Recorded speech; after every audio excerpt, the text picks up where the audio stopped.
හරි. අපි නවත්තලා තියෙන්නේ කොතනද කියලා පුතේ?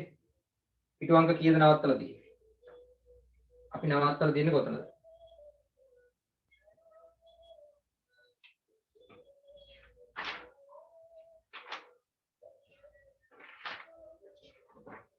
අපි නවත්තලා ඇත්තේ මම හිතන්නේ පිටු අංක 16. සාධක ගුණාකාර පාඩම කරානේ. ඒකේ පිටු අංක 17ක් කරා. පිටු අංක 17 ගණන් ටික මම ගෙදරින් හදාගෙන එන්න කියලා කිව්වා. ඊට පස්සේ අපිට කතා කරන්න තියෙන සංඛ්‍යාවක් දෙකෙන් බෙදේදයි පරීක්ෂාව කියන කොටසනේ. එතනයි කතා කරන්න තියෙන්නේ. සංඛ්‍යාවක් දෙකෙන් බෙදේදයි පරීක්ෂාව. right. හරි. සංඛ්‍යාවක් දෙකෙන් බෙදේදයි පරීක්ෂාව කියන එක නම් පොඩි කතාවක් මහා ලොකු දෙයක් නෑ පුතේ. සංඛ්‍යාවක් දෙකෙන් බෙදනවද කියලානේ හොයාගන්න තියෙන්නේ. පැහැදිලිද? සංඛ්‍යාවක් දෙකෙන් බෙදනවද කියලා හොයාගන්නේ ඔයා දන්නවද ඉරට්ටේ සංඛ්‍යා ඔත්තේ සංඛ්‍යා කියන එක ඔයා දන්නවනේ. ඒක අමුතුවෙන් කතා කරන්න ඕනේ නෑ. අපි දන්නවා. ඉරට්ටේ සංඛ්‍යා ඔත්තේ සංඛ්‍යා කියන එක දන්නවා. මොකක්ම හරි සංඛ්‍යාවක අවසානයේ තියෙන ඉලක්කම. අවසානයේ තියෙන ඉලක්කම කියන්නේ මොකද්ද? එක ස්ථානයේ තියෙන ඉලක්කමනේ.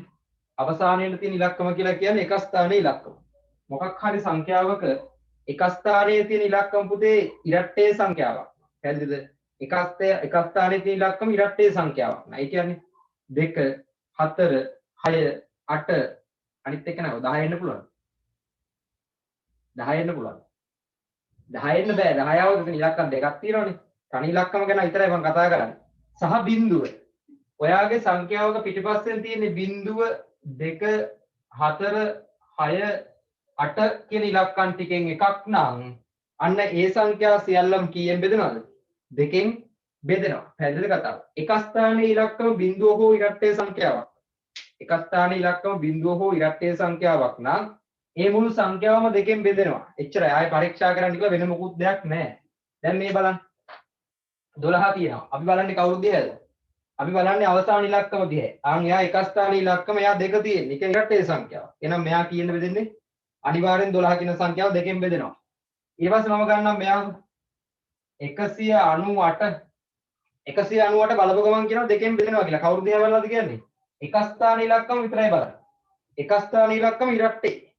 ඒ කියන්නේ 8 කියන්නේ ඉරට්ටේ. අන්න එහෙනම් මේ මුළු සංඛ්‍යාවම කියන්නේ බෙදෙන්නේ දෙකෙන් බෙදේ. ඔයාලට තියෙනවා මෙයා.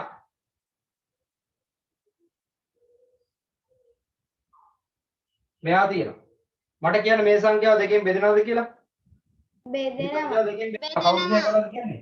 බෙදෙනවා සර්. සංඛ්‍යාව කොච්චරද? අපි බලන්නේ අග ඉලක්කම දිහා විතරයි. අග ඉලක්කම දෙකෙන් බෙදෙන එක්කෙනෙක් නා. නැත්නම් අග ඉලක්කම ඉරට්ටේ නා. එහෙනම් මේ මුළු සංඛ්‍යාවම දෙකෙන් බෙදෙනවා. වැඩි හරි ලේසියි. එහෙනම් පුතේ සංඛ්‍යාවක් දෙකෙන් බෙදනවා කියලා හොයාගන්න අගට තියෙන ඉලක්කම මොකක්ද වෙන්න ඕන? 1 වෙන්න ඕන. නැත්නම් 2 වෙන්න ඕන. නැත්නම් 4 වෙන්න ඕන.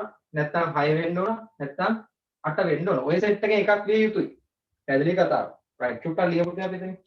මම ඉවර කරමු. පොඩි දෙයක් නෙවෙයි. එතන රූල් වලින් ලියන්න මෙන්න මෙහෙම.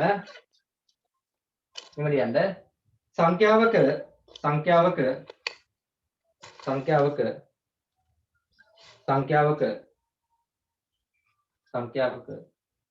එක ස්ථානයේ ඉලක්කම සංඛ්‍යාවක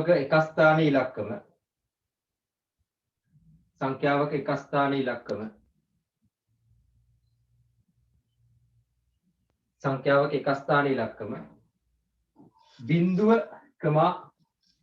බිඳුව කමා 2 4 6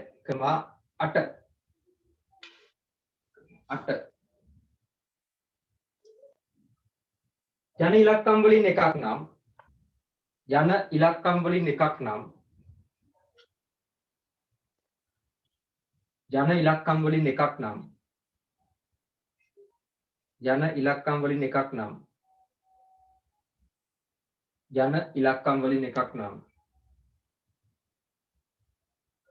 ඉලක්කම් වලින් එකක් නම් ඒ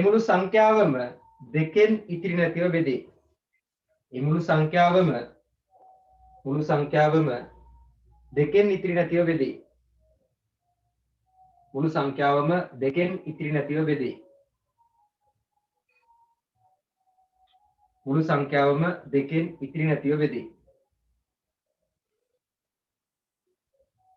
මුළු සංඛ්‍යාවම දෙකෙන් ඉතිරි නැතිව බෙදේ. මුළු සංඛ්‍යාවම දෙකෙන් ඉතිරි නැතිව බෙදේ. right. වැඩේ උච්චරයි. අපි උදාහරණ ටිකක් ලියාගමු. උදාහරණ ටිකක් ලියාගමු. අවසානයේ 0 2 4 6 8 කියන සංඛ්‍යා වලින් එකක් නේ තියෙන්න ඕන. දැන් අපි ලියමු උදාහරණ. මොනවාද උදාහරණ? 12 ලියමු. ඊට පස්සේ 18 ලියමු. 256 ලියමු. 500 ලියමු. ඊට පස්සේ 1994 ලියමු. ඔය ඕන එක. අවසානයේ කීය තියෙන ඉලක්කමක් වෙන්න ඕන? අවසාන ඉලක්කම ඉරට්ටේ වෙන්න ඕන. ඒ නැත්නම් අවසාන ඉලක්කම දෙකෙන් බෙදෙන්න ඕන. අවසාන ඉලක්කම දෙකෙන් බෙදෙනවා නම් ඒ මුළු සංඛ්‍යාවම දෙකෙන් ඉතිරි නැතුව බෙදෙනවා. right. ලියාගමු උදාහරණ කිහිපේ. ලියාගන්න. මම කරමු. මේක ඉවර කරලා අපි අලුත් ටියුට් එකට යන්න ඕන. ඒ නිසා ඉක්මන් කරන්න. මේ චූටි දෙයක් තියෙන මහා ලොකු කතාවක් නෑ.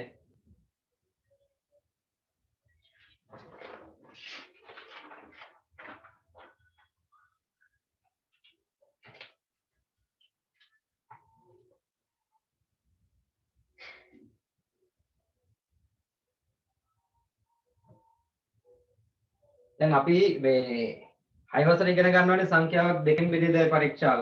ඊළඟට ඉගෙන ගන්නවා සංඛ්‍යාවක් පහෙන් බෙදේදයි පරීක්ෂාව. ඊළඟට ඉගෙන ගන්නවා සංඛ්‍යාවක් 10න් බෙදේදයි පරීක්ෂාව. හරි ඒ කියන්නේ සංඛ්‍යාව කියන දැක්කම තමයි 12ට පස්සේ තියෙන 18ද 15ද? 18. 18.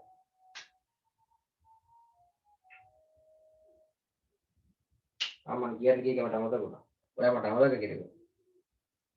කියන්න කීයක අමතක කෙරෙව්වා මට. හරි. මේක 6 වසරේත් ඉගෙන ගත්තා කියලා කිව්වේ. මම කිව්වේ 6 වසරේ අපි ඉගෙන ගන්න යන්නේ සංඛ්‍යාවක් දෙකෙන් බෙදෙන හැටි හොයන හැටි. සංඛ්‍යාවක් පහෙන් බෙදනවාද කියලා හොයන හැටි. සංඛ්‍යාවක් 10න් බෙදනවාද කියලා හොයන හැටි. 7 වසරට ගියාම ඔගේ අනිත් තව එනවා. සංඛ්‍යාවක් 4න් බෙදේදයි පරීක්ෂාව. සංඛ්‍යාවක් ඊට පස්සේ අපි 9න් බෙදේදයි පරීක්ෂාව. සංඛ්‍යාවක් 3න් බෙදේදයි පරීක්ෂාව. ඔහොම කී දැන් මේක ටිකක් වැඩි දියුණු වෙනවා. එතකොට අපි 6 වසරේ ඉගෙන ගන්න එක 7 වසරට එනකොට අමතක වෙන්න බෑ. මට මතකයි නේ මම කියනවා කියලා. බලමුකෝ අපි අමතක කරලා තිබ්බොත්. අපි ළමයි අමතක කරන්නේ නැහැ. right. හරි. ඊළඟ අපිට තියෙන්නේ මොකද්ද මාතෘකාව? එහා පැත්ත බලන්න. එහා පැත්තේ තියෙන්නේ සංඛ්‍යාවක් පහෙන් බෙදේදයි පරීක්ෂාව. සංඛ්‍යාවක් පහෙන් බෙදේදයි.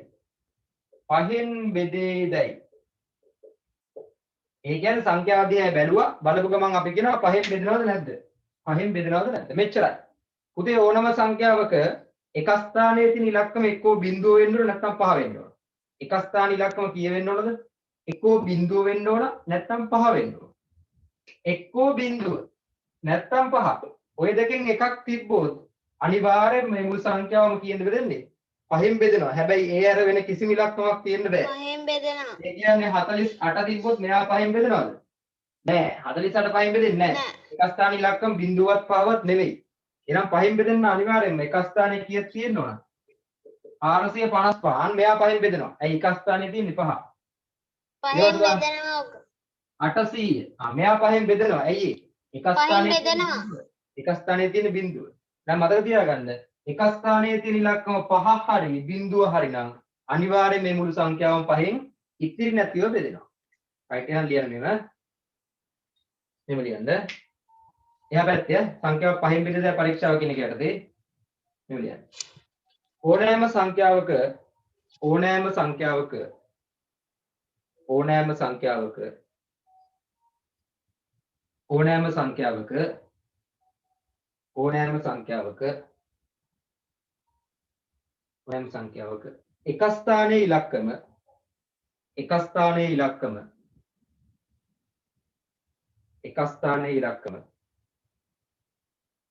සංඛ්‍යාවක එක ස්ථානයේ ඉලක්කම ඕනෑම සංඛ්‍යාවක එක ස්ථානයේ ඉලක්කම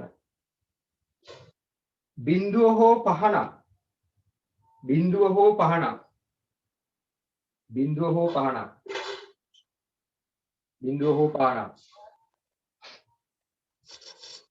බිඳුව හෝ පහන. ඒ මුළු සංඛ්‍යාවම පහෙන් ඉතිරි නැතිව බෙදේ. මුළු සංඛ්‍යාවම පහෙන් ඉතිරි නැතිව බෙදේ. මුළු සංඛ්‍යාවම පහෙන් ඉතිරි නැතිව බෙදේ. මුළු සංඛ්‍යාවම පහෙන් ඉතිරි නැතිව බෙදේ. මුළු සංඛ්‍යාවම පහෙන් ඉතිරි නැතිව බෙදේ. පහෙන් ඉතිරි නැතිව බෙදේ. හරි. ඒ කතාවත් ඉවරයි. උදාහරණ ටිකක් දාගමුද? බෙදලා පෙන්නමුද අපි ඔක පොඩ්ඩක්? ෂුවර් නැත්තම් නිකන් අපි ෂුවර් නැත්නම් දන්නේ නැහනේ. බෙදලා පෙන්නමුද? සංඛ්‍යා දෙකක් කරා. ඉත තියෙන නේද හිස්තනක් දාලා තියෙනවනේ මේ බලන්න. මම ගන්නම් පුතේ 48. හරිද? 48 අරන් මම බෙදන්නම් පහෙන්. අපි බලමු බෙදනවද කියලා. 4ට නෑ. 48ට පහේව කීයක් තියනවද? අයියෝ. 48ට පහේව කීයක් තියනවද? 5ක් 9යි. 5ක් 9 45යි. බෙදෙන්නේ නෑනේ. ඔය බලන්න බෙදෙන්නේ නෑනේ. ඒතකොට 48න් 45ක් කඩනවා 3ක් ඉතුරු වෙනවනේ. ඒ කියන්නේ ඉතුරු නැතුව බෙදෙන්නේ නෑ. ඉතුරු වෙනවා. එහෙනම් මෙයා එන්නේ නෑ. මේ බලන්න. 55 බෙදමු අපි පහෙන්. 55 බෙදමු පහෙන්. පුතේ 5ට 5 වරක් 1යි. 5 වරක් 1 5යි. 5න් 5ක් බිඳුවයි. මේ 5 කැන්දන් එනවා මෙතෙන්ට. එයා පාතර අරන් ආවම මේ බලන්න. ඒ 5ට 5ව 1යි. එතකොට 5ට 5යි. අඩු වුණා බිඳුවයි. 11යි. අන්න ඉතුරු බිඳුවයි. එහෙනම් ඉතුරු බිඳුවනේ ඇයි? අගට තියෙන්නේ 5 ඉලක්කමක් නේ පුතේ. අගට 5 ඉලක්කමක් තියෙනවා නම් නැත්නම් අගට බිඳුවක් තියෙනවා. අනිවාර්යයෙන් මේ සංඛ්‍යාව 5න් බෙදෙනවාමයි. පැහැදිලි කතාව. right. අපි මේ උදාහරණ එකක් ගමු. 48ට 5න් නොබෙදී. මේක ලියමු 5න් නොබෙදී. මේක 5න් නොබෙදී. හැබැයි මෙයාව 5න් බෙදෙයි. 5න් බෙදෙයි. 5න් බෙදෙයි. ඔක ලියාගමු අපි යටින් උදාහරණෙට. ගාන හදාගන්නත් ඕනද බෙදෙන මේක විදිහ? හදාගන්න ලියන්න. මේවා බෙදලා හැටි පෙන්න ගන්න. ඒක වැඩි ලේසි.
ඊළඟ මාතෘකාව සංඛ්‍යාවක් 10න් බෙදෙන පරීක්ෂාව.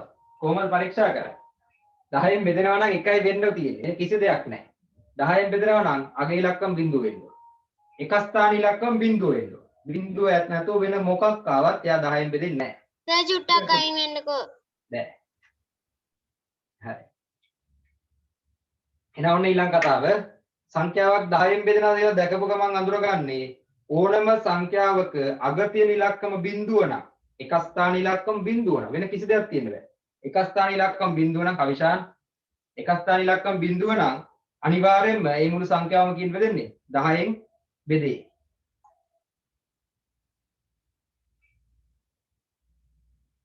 ඒ වගේ ළමයින්ට තියෙන සිංහල තේරෙන්නේ නැහැ. අංක ගහගන්න කිව්ව වෙන මොනවාද බයිනේ බහූත ගොඩක් ගන්න. තියෙන්න බෑ පන්ති. මම මොනවාද? හරියට අංක ගහනවා වගේ අංකේ තමයි මෙයාට මේකට ඇතුළත් වෙන්න තියෙන්නේ. ඒ නිසා හරියට වගේ අංක සටහන් කරගන්න. ඕනම සංඛ්‍යාවක අග තියෙන ඉලක්කම බිඳුව නම් ඒ මුළු සංඛ්‍යාවම 10න් බෙදෙනවා. රයිට් ලියා ගමු පුතේ. සංඛ්‍යාවක් 10න් බෙදෙන පරීක්ෂාවට දෙලියා ගන්න ඉක්මනට. සංඛ්‍යාවක් 10න් බෙදෙන පරීක්ෂාව. එතනින් පාඩම ඉවරයි කයි. කියන්නේ මෙහෙම ඕනෑම සංඛ්‍යාවක ඕනෑම සංඛ්‍යාවක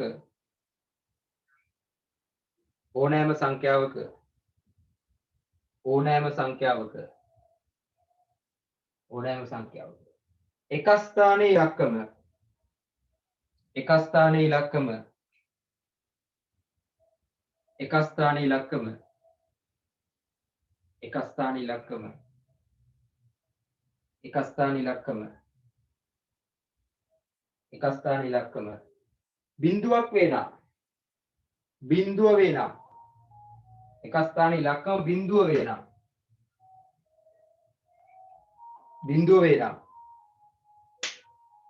ඒ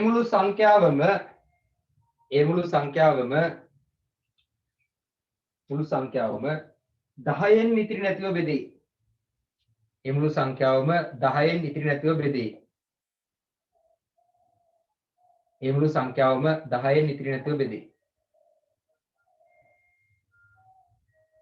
මුළු සංඛ්‍යාවම 10න් ඉතිරි නැතිව බෙදේ. මුළු සංඛ්‍යාවම 10න් ඉතිරි නැතිව බෙදේ. හරි. ඒවට ඉතින් ආයේ බෙද බෙද නම් ගන්න ඕනේ නෑ පුතේ. අපි දැන් චූටිම ළමයි නෙවෙයි. ඕවල් බෙද බෙද ගන්න අපි දැන් ලොකු ළමයිනේ. අගට තියෙන ඉලක්කම බිඳුවද කියන එක අපිට අඳුර ගන්න බැරි කමක් නෑනේ යන්නේ. පුළුවන්නේ. හරි. මෙච්චරයි. උදාහරණ ටිකක් ගමු නේද? 10 500 ඊළඟට අයියෝ අන්න එනවා. ඔව් එනවා. ගියා. ඊළඟට වේවා. අපි හැමදාම පන්ති කරන වෙලාවට එනවා. ඔව් අප්පා හැමදාම ඉන්න 550. ඊළඟට 1790 කොහොම හරි කමක් නැහැ පුතේ. අගට කීයක් තියෙන්න ඕන? අගට බිඳුවක් තියෙන්නයි ඕන. අගට බිඳුවක් තිබුණාද එයා 10න් බෙදෙනවා. ඔන්න ඔය ටික දාගමු උදාහරණ ටිකක්. අගට බිඳුව තියෙන්නයි ඕන. මම දැන් මේක තමයි අපි කතා කරපු ලේසිම කොටස වෙන්න.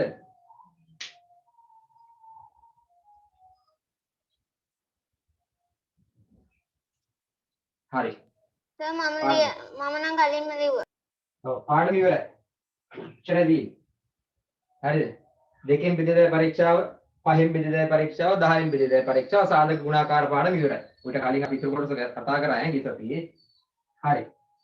ඔන්න ඔය ගණන් ටිකක් තියෙනවා. ඒ ටික අපි හදමු ඉක්මනට. මට හදලා දාමු.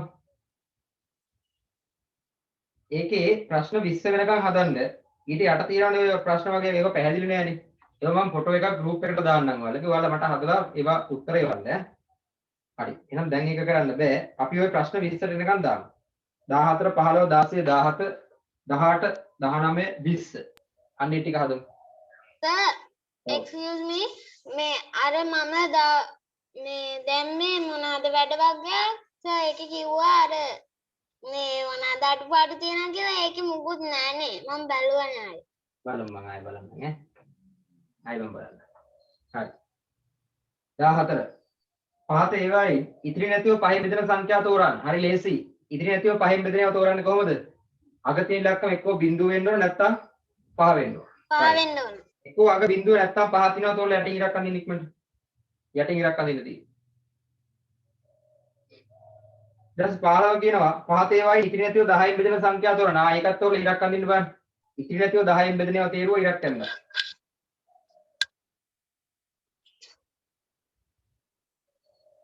නැන්ද සර්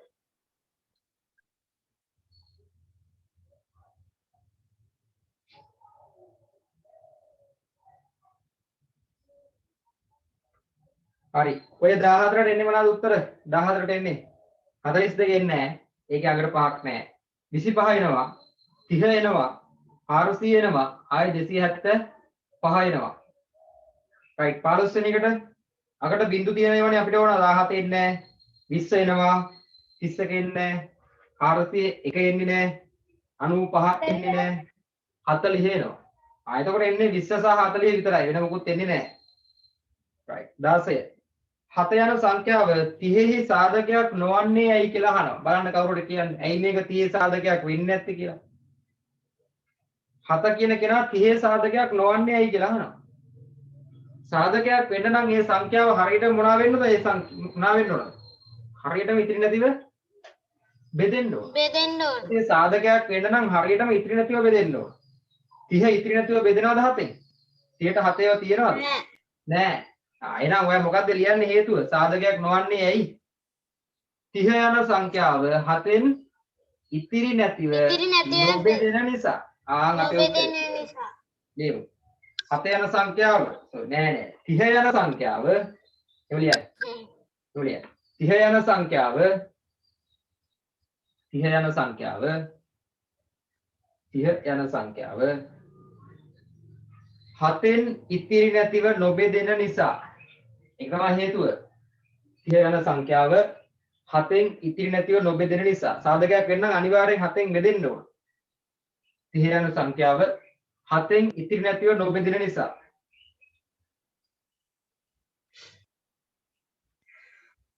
30 යන සංඛ්‍යාව 7ෙන් ඉතිරි නැතිව නොබෙදෙන නිසා.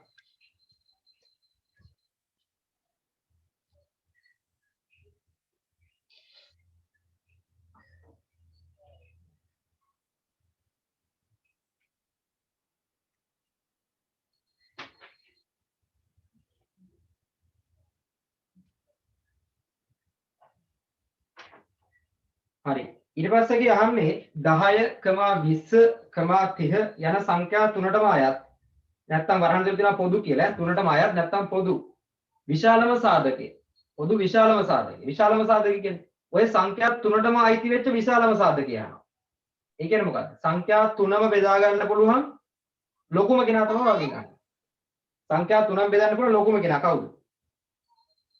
ඉතරක් ආව මට. ඔය කියු 10 උත්තරේ 10 අන්න. ඉතින් ඔකට අපි කියනවා මහා පොදු සාධකය කියලා. ඒවා ලොකු පන්තිල 7 වසරට ආපුවම ඉගෙන ගමු ඈ. ඔකට නමක් කියනවා මහා පොදු සාධකය කියලා. හරිද? දී ඇති සංඛ්‍යා සියල්ලම බෙදිය හැකි ලොකුම සංඛ්‍යාවට අපි කියනවා මහා පොදු සාධකය කියලා. ලස්සන නමක්. හරිද? ඕකේ ආයි ඉගෙන ගන්න තව ඉන්නවා කුඩා පොදු ගුණාකාරය කියලා කෙනෙක් ඉන්නවා. ඒව අපි 7 වසරට ඉගෙන ගමු. දැන් ඒව නෑ. දැනට අපි ඉගෙන ගමු. මම සර්ගේ ලොකු පන්තියේ ඕලෙවල් එකකුත් බලුවා වීඩියෝ එක. ඒකේ කියන මෙලෝ දෙයක් තේරෙන්නේ. ඒවා ඉතින් දැම්ම තේරෙන්නේ නැහැ. තාම ඉතින් අපි 6 නේ ඉන්නේ. ඉතින් අපි දැන් ඒ වට්ටමට ඉගෙන ගන්න ඕන. එතකොට මොකද මාන්සලා වැඩ කරන් දැන් තේරෙනවද ඒවා ලේසි නෑ කියලා? මාන්සලා වැඩ කරන්නේ නෑ. හරි. එතකොට පුතේ අර දාන්න ඉන්නේ එහෙම කියලා තිබ්බා. ඔව්. ආදානින්න කතා කරමු. මේවා 7 වසරේ තියෙනවා. දැනගින්න කතා කරමු. හරි. ඔන්න 10 20 30 යන සංඛ්‍යා තුනටම අයිති පොදු වෙච්ච තුනටම අයිති ලොකුම සංඛ්‍යාව අහනවා පුතේ. ලොකුම සාධකය. ඒ කියන්නේ සංඛ්‍යා තුනම බෙදා ගන්න පුළුවන් ලොකුම කෙනා. කවුද සංඛ්‍යා තුනම බෙදා ගන්න පුළුවන් ලොකුම කෙනා? 10 නේද? 10ත් බෙදෙන්න ඕන 20ත් බෙදෙන්න ඕන 30ත් බෙදෙන්න ඕන. උපරිමය 10. ඊට එහා එකකින්වත් 10 බෙදෙන්නේ නැහැ. එහෙනම් ගන්න තියෙන පුතේ උත්තරේ 10. සංඛ්‍යා තුනම බෙදා ගන්න පුළුවන් කෙනා 10. එහා පැත්තේ ඒකමයි යන්නේ තියෙන්නේ. ඒකමයි තියෙන්නේ. right 17 ඒවා දෙකක් තියෙනවා ඉතින්. 18 සාධක දෙකක් පමණක් ඇති සංඛ්‍යාව පහක් කියලා දෙන්නලු. සාධක දෙකක් විතරක් තියෙන සංඛ්‍යාව පහක් කියලා දෙන්නලු. සාධක දෙකක් විතරක් තියෙන කියන්නේ. ඒ කියන්නේ මේ සංඛ්‍යාව බෙදෙන්න ඕන ඉලක්කම් දෙකකින් විතරයි. තේරුණාද? සාධක දෙකක් විතරක් තියෙනවා කියන්නේ ඒ සංඛ්‍යාව බෙදෙන්න ඕන ඉලක්කම් දෙකකින් විතරයි. වෙන කිසිම එකකින් බෙදෙන්නේ නැහැ. හරි එකෙන් පටන් ගමුකෝ. එක කියන සංඛ්‍යාව ගන්න. එක බෙදෙන්නේ කාගෙන්ද? එක බෙදෙන්නේ එකෙන් විතරයි. එක වෙන කාගෙන්වත් බෙදෙන්නේ නැහැ නේ. එක බෙදෙන්නේ එකෙන් විතරයි. එහෙනම් එකට සාධක කීයක් තියෙනවද? එකයි තියෙන්නේ. එක කියන සංඛ්‍යාව විතරයි. මොකද එක බෙදෙන්නේ එකෙන් විතරයි. එහෙනම් එකට තියෙන එක සාධකය. එහෙනම් එක එන්න බෑ. දෙක ගන්න පුතේ. මට කියන්න දෙක බෙදෙන්නේ කාගෙන්ද? දෙක එකෙන් බෙදෙනවා. එකෙනුයි දෙකෙනුයි. දෙක දෙකෙන් බෙදෙනවා. වෙන කාගෙන් හරි බෙදෙනවද දෙක? නෑ වෙන කාගෙන්වත් බෙදෙන්නේ නෑ. එහෙනම් දෙක බෙදෙන්න සංඛ්‍යා තියෙන්නේ දෙකයි. දෙක බෙදෙන සංඛ්‍යා තියෙන්නේ දෙකයි. අන්න එහෙනම් දෙකට සාධක කීයක් තියෙන්නේ? දෙකයි. දෙක බෙදෙන්නේ එක්කෝ එක් වරක් දෙක කියලා ලියුව හැකි නැත්නම් දෙවරක් එක කියලා ලියුව හැකි.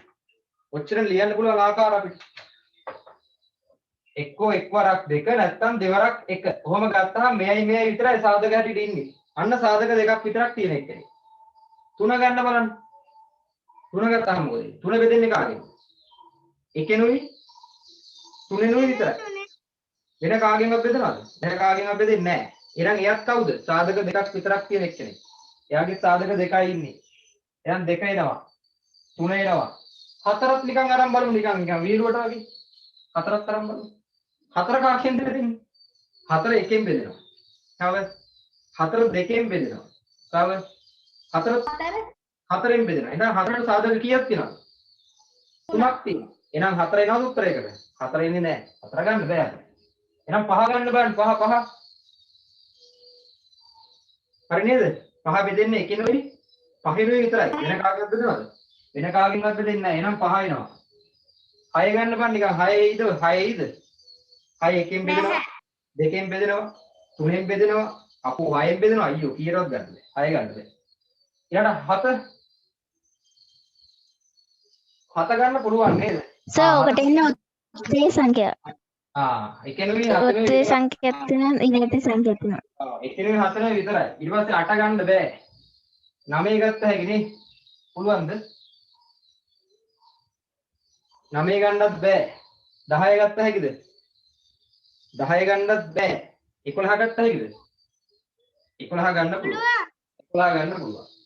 පුතේ මේ මෙවට ලස්සන නමක් කියනවා. තාම අපි නෑ ඉඳන් වන් ටියුට් එකේ තියෙනවා. අර කොටිය ඉන්න ටියුට් එකේ තියෙනවා නම ලස්සන නමක්. මේවට අපි කියනවා ප්‍රථමක සංඛ්‍යා කියලා. මේවට කියනවා ප්‍රථමක සංඛ්‍යා කියලා. සාධක දෙකක් විතරක් තියෙන සංඛ්‍යාවලට කියනවා ලස්සන නමක් ප්‍රථමක සංඛ්‍යා කියලා. ඒක අපි කොටිය ටියුට් එකේ ඉගෙන ගමු ඈ. කොටිය ඉන්න එකේ ඉගෙන ගමු. රයිට් හරි. දැනට නම ඕනේ නෑ අපිට. ඔන්න සාධක දෙකක් විතරක් තියෙන සංඛ්‍යා පහක් මම දුන්නා. රයිට් ඔන්න ඔය පහ ලියාගන්න. මේ ඉලක්කම් දෙකකින් විතරයි බෙදෙන්න ඕන.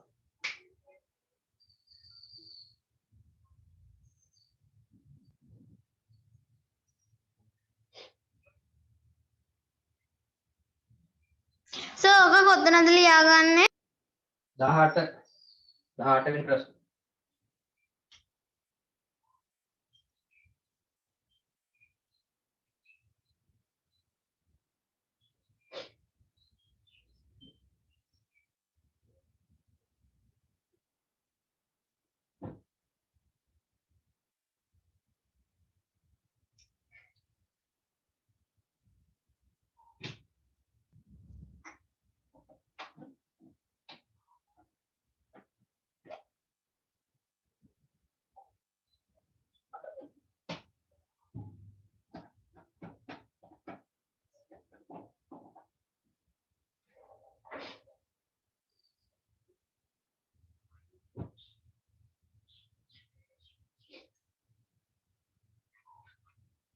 හරි නේද? හරි. ඊළඟට කියනවා දෙකේ කුඩාම ගුණාකාරය කියලා. දෙකේ කුඩාම ගුණාකාරය කියන්නේ දෙවරක් 1. දෙකේ කුඩාම ගුණාකාරය දෙවරක් 1. දෙකේ කුඩාම ගුණාකාරයේ උත්තරේ කීයද? 2යි. දෙවරක් 1 කුඩාම ගුණාකාරය දෙවරක් 1 අනේ 2යි. ඊළඟ ගුණාකාරය කවුද? දෙවරක් 2 අනේ 4යි. ඊළඟ එක නම් දෙවරක් 3 අනේ 6යි. අපිට ඔක්කොම ඕනේ නැහැ. අපිට ඕන කරන්නේ කුඩාම කෙනා. මෙන්න කුඩාම ගුණාකාරය. දැන් උත්තරේ කී දෙන්නේ? උත්තරේ 2යි. කුඩාම ගුණාකාරය 2යි. දෙකේ කුඩාම ගුණාකාරය 2යි. ඊළඟට ඔයාලට දීලා තියෙනවා මෙන්න මෙහෙම. 20 සමානයි පේන්න නැත්තම් ලියාගන්න. 20 සමාන 1 ගුණ කිරීම 20. ඊළඟට 2 ගුණ කිරීම 10. ඊළඟට 4 ගුණ කිරීම 5. ඔන්න ඔහොම දීලා තියෙනවා. ඔය 20 හැදෙන ආකාරනේ. ඔයාලට කියනවා නම් 20 සියලුම සාධක ලියා දක්වන්න. පුතේ 20 සියලුම සාධක ලියන්න කියන්නේ මොකක්ද කියන්නේ? 20 බෙදෙන ආකාර ටික නේද? 20 බෙදෙන සංඛ්‍යා ටික නේද ඔයාලට ලියන්න කියන්නේ? 20 බෙදෙන සංඛ්‍යා ටික. ඒක මෙතනින් උස්සලා ගත්ත හැකිනේ. මෙතනින් නම් මේ 20 එකෙන් බෙදෙනවා. 20 20ෙන් බෙදෙනවා.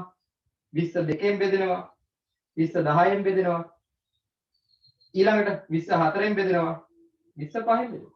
ඔය හැර වෙන කිසිම සංඛ්‍යාවකින් 20 බෙදෙනවද? වෙන කිසිම කෙනෙකුගෙන් 20 බෙදෙන්නේ නැහැ. එහෙනම් පුතේ ඔතන ඔය කියන 20 සාධක සෙට් එක කවුද? 1 4 නෑ දෙකෙන් පටන් ගමු. 1 2 4 5 10 20. ඔය සංඛ්‍යා ටික නේද? මේ හැම සංඛ්‍යාවකින්ම 20 මොකද වෙන්නේ? ඉතිරි නැතුව බෙදෙනවා. හැමෝගෙම 20 ඉතිරි නැතුව බෙදෙනවා නම් අන්න ඉන්නවා 20 සාධක සෙට් එක. පැහැදිලි? ඒක තමයි මෙතනින් හොයාගන්න දීලා තියෙන්නේ. අපිට වෙලා වැඩේ කරගන්න. මෙතනින් හොයන්න වැඩේ දීලා තියෙන්නේ. රයිට්. හදාගමු. 1 2 4 5 10 20. ඔය ටික තමයි 20 සාධක වෙන්නේ.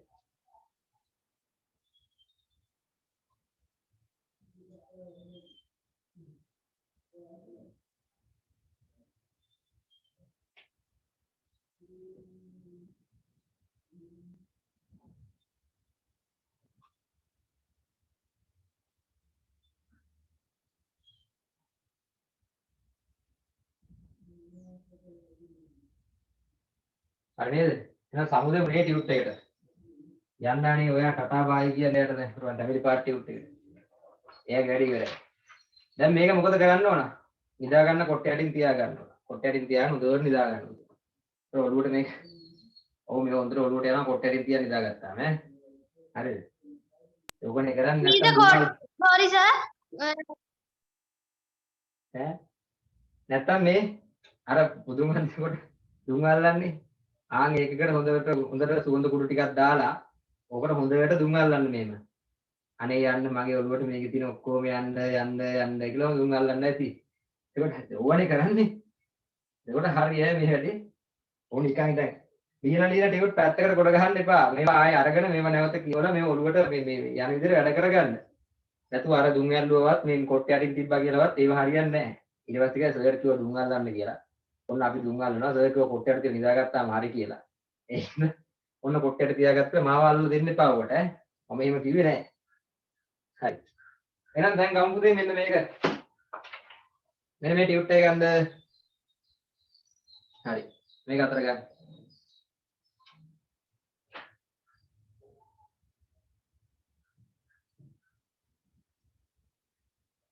හරි ඕකේ තියෙනවා පාඩම් තුනක් පාඩම් තුන තමයි සරල රේඛීය තල රූප අදින් ඉවරයි ඊට පස්සේ තියෙනවා දශම ලබන සතියේ එක අපිට ඊට පස්සේ තියෙනවා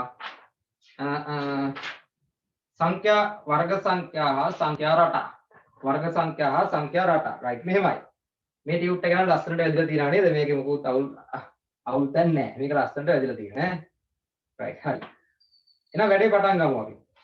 ඔන්න පෙරලා ගන්න පිටුවංක දෙක පිටුවංක එකේ තියෙන එක පස්සේ කියව ගන්න. දාලා තියෙන්නේ ඇඳක දුව පාස්වෙන් සිටීමෙන් ඔබට යමක් උපයන්නට නොහැකි නම් මේ රැඳී සිටීම කාලය නාස්ති කර ගැනීමද. තේරුණා නේද? ඒ උපයන්න බැරි නම් එන්නේ නිදියන් ඉන්න එපා කියලා කියන්නේ. අපරාධ කාලේ. දැන් නිදියන් ඉන්න එපා. right. යන්න ප්‍රශ්නාංක දෙකට.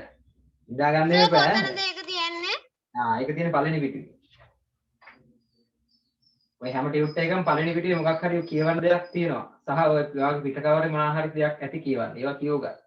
කියවගෙන ඒ මම ලියන අදහස් මම අර මේ පිටිපස්සේ පැත්තේ එක දාලා තිබ්බනේ මම නම් ඒක කියුවා. ඒක කියවන්න ඒවා මගේ බුද්ධ ඥානයට එන අදහස් ඒ. හරි. ඒව අරගෙන හොඳට කියව ගන්න. කියවලා පොළේට දාගන්න ඒවා. ඒවා වැඩ කරන්න. එතකොට හරි. මේ ඔන්න එහෙමයි ඈ. ඒතර මං කියන්නේ නිදා ගන්නත් එපා කියලා කියන්නේ රැට. ඒත් මාන්තිලා වැඩ කරන්න කියලායි කියන්නේ. right. අපි අපේ පාඩම සරල රේඛීය තල රූප. ඒකේ තියෙන පුතේ පිටුවංග දෙක බලා ගන්න. මෙම පාඩම අධ්‍යයනය කිරීමෙන් ඔබට ත්‍රිකෝණය, ඍජු කෝණාශ්‍රය, සමචතුරාශ්‍රය, ත්‍රපීසියම, සමාන්තරාශ්‍රය යන සරල රේඛීය තල රූපවල ලක්ෂණ හඳුනා ගැනීමට හැකියාව ලැබේ. ඔන්න ඔය පාඩමෙන් පස්සේ අපිට හැකියාව ලැබෙන කොටස. right. එහා පැත්ත. පිටුවංග 3. තල රූප. ඔය තල රූප ගැන කතා කරනකොට මම කොටු දෙකක් ඇඳලා තිනවා. ඇඳලා තියෙන්නේ තල රූප දෙකක්ම තමයි. කොටු දෙකක් ඇඳලා තිනවා. ඕකත් තල රූපමයි ඈ. right. මෙන්න මෙහෙම නිකන් හිතන්නකෝ. තල රූප කතාව පැත්තකට දාන්න. එයා විසිට කරලා දාන්න තල රූප. මෙන්න මේක මුලින්ම තේරුම් ගන්න ඔයා. මොකද්ද මේ? ආයිතින් කියන්න ඕනේ නැහැ මේ අපි කියලා තියනවා. මෙවන් මෙන්න මේ වගේ රේඛාවකට මොකක්ද දන්නේ අපි කියන්නේ? සරල රේඛාවක්. මෙයාට කියනවා සරල රේඛාවක්. මේ වගේ රේඛාවකට මොකක්ද කියන්නේ? නයික්. එහෙමද? සර්වපැටි. වක්‍ර රේඛා. වක්‍ර රේඛා. මේවට කියනවා සරල රේඛා. මේවට කියනවා සරල රේඛා. මේවට කියනවා වක්‍ර රේඛා. අපි ඕකත් චූටි කන් ඉඳන් අඳුර ගමු ආයේ ප්‍රශ්නයක් නැහැනේ. right. ඔන්න ඕක තමයි මම අඳින්න ඔය කොටු දෙක දාලා තියෙන්නේ. ඔයා එක කොටුවක ඇඳ ගන්න සරල රේඛාව. අනිත් කොටුව ඇඳ ගන්න වක්‍ර රේඛාව. මේකට පෙනයක් එහෙම දාන්න යන්න එපා මෙහෙම ඈ. එහෙම එපා. හරි. ඔය සර් දැම්මේ? ඔව්. මේක සරල රේඛාව, මේක වක්‍ර රේඛාව. right. කොටු දෙක ඇඳ ගන්න. මේක එක කොටුවක. ඇඳගෙන ලියන්න නෑ ඒක සරල රේඛාව කියලා. අනිත් එක කොටුව ඇතුළේ ඇඳලා ඒක ලියන්න වක්‍ර. කොටුවත් සරල රේඛාවක් නේද හතර පැත්තේ තියෙන්නේ? ඔව්. වක්‍ර රේඛාව කියලා ලියන්න.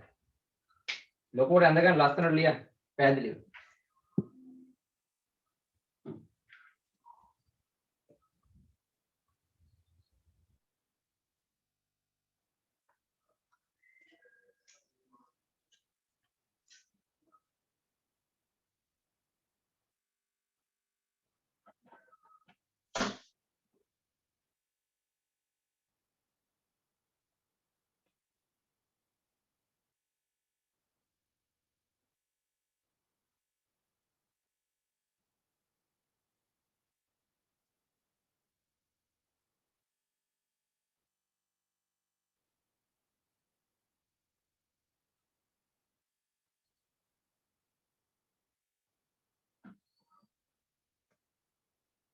රේඛා කියලා ලියන්නේ. ඇතුලේ ලිව්වත් කමක් නැහැ යටින් ලිව්වත් කමක් නැහැ.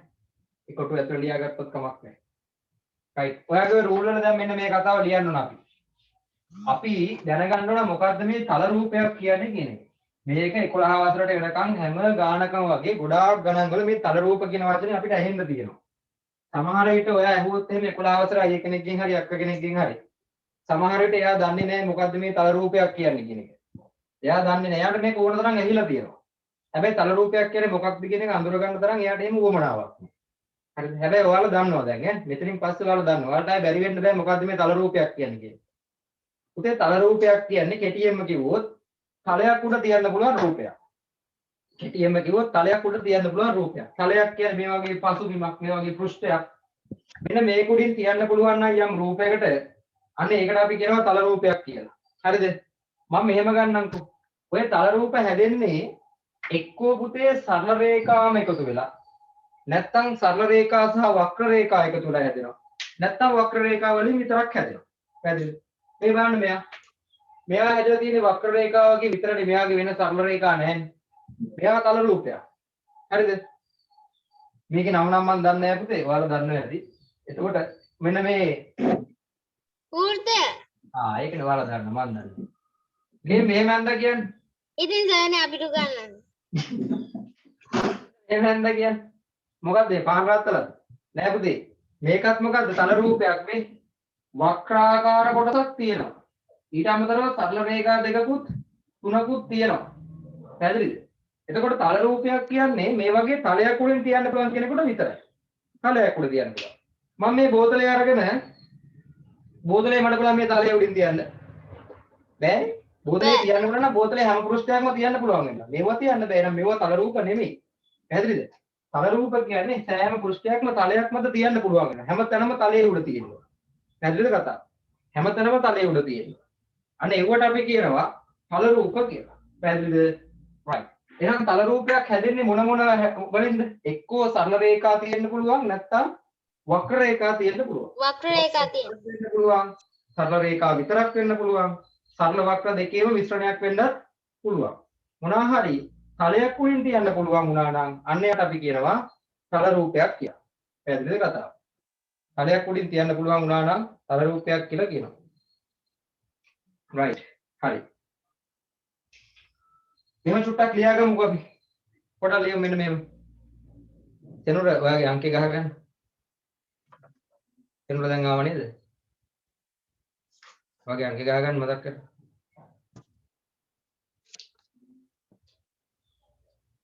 right මෙන්න මේම ලියන්න.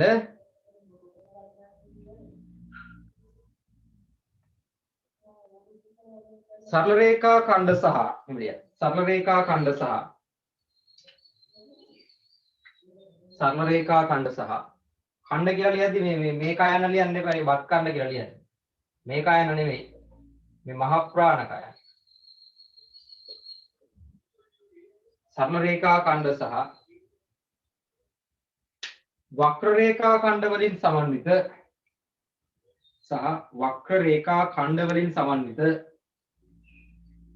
වක්‍ර රේඛා ඛණ්ඩ වලින් සමන්විත වක්‍ර රේඛා ඛණ්ඩ වලින් සමන්විත වක්‍ර රේඛා ඛණ්ඩ වලින් සමන්විත වක්‍ර රේඛා ඛණ්ඩ වලින් සමන්විත වක්‍ර රේඛා ඛණ්ඩ වලින් සමන්විත වක්‍ර රේඛා ඛණ්ඩ වලින් සමන්විත එකම තලයක් මත ඇඳිය හැකි එකම තලයක් මත ඇඳිය හැකි එකම තලයක් මත ඇඳිය හැකි එකම තලයක් මත ඇඳිය හැකි එකම තලයක් මත ඇඳිය හැකි එකම තලයක් මත ඇඳිය හැකි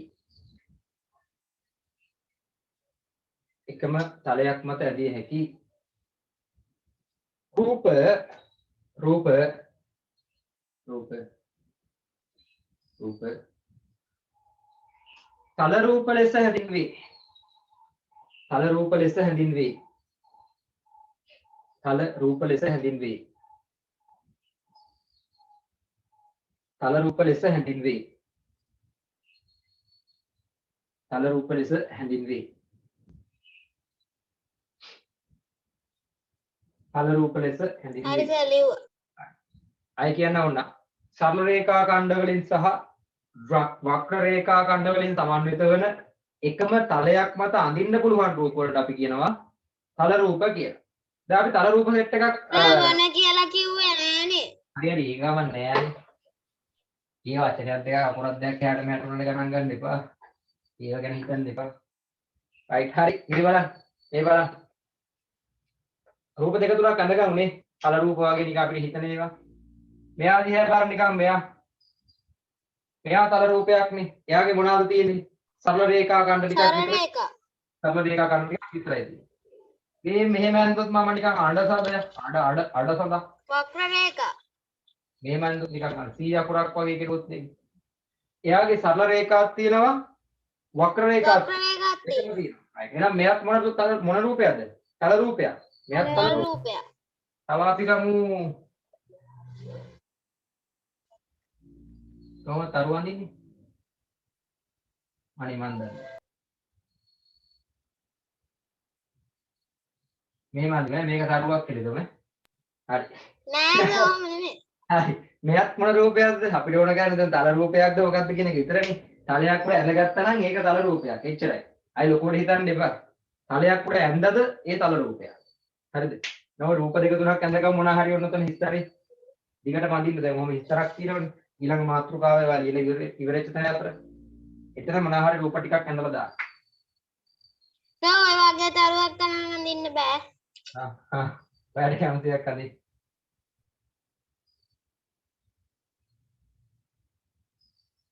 මම කල්පනා කරන මොකක්ද අඳින්නේ නෑ ඕනේ නෑ. ඔයාලා මන්දින්න.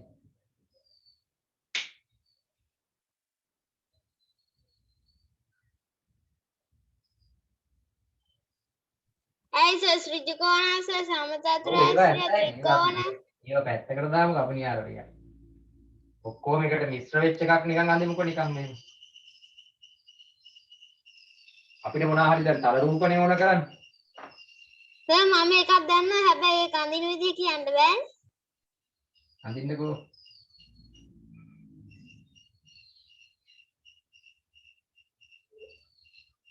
ඔයාලා දෙක තුනක් ඇඳගන්න මේ ඔක්කොම තල රූප.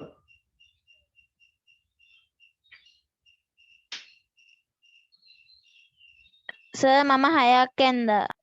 ඇකන්ද? බලන්න විදියක් නෑ.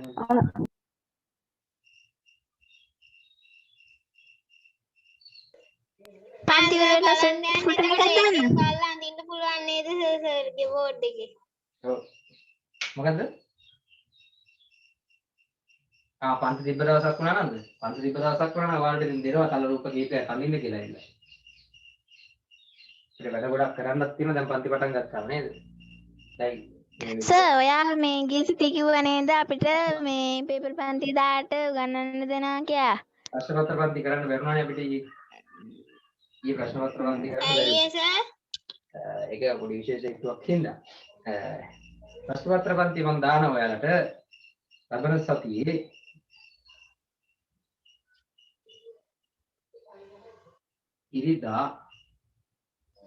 ඉරිදා නේද? උදේට වගේ. ඉරිදා? බැයිද? බෑ සර්. හවස නම් පුළුවන්. ඒකත් 7ට විතර. මේ ඉරිදා දාමු අපි හවස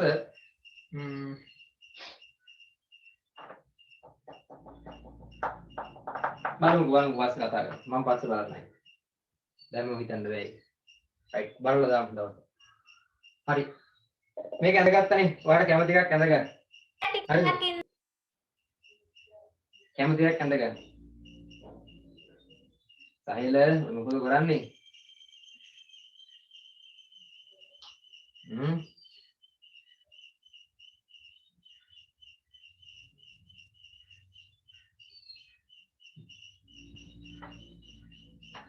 ඔය සහිල දන්නේ නැහැ ඉතින් මං ගැන.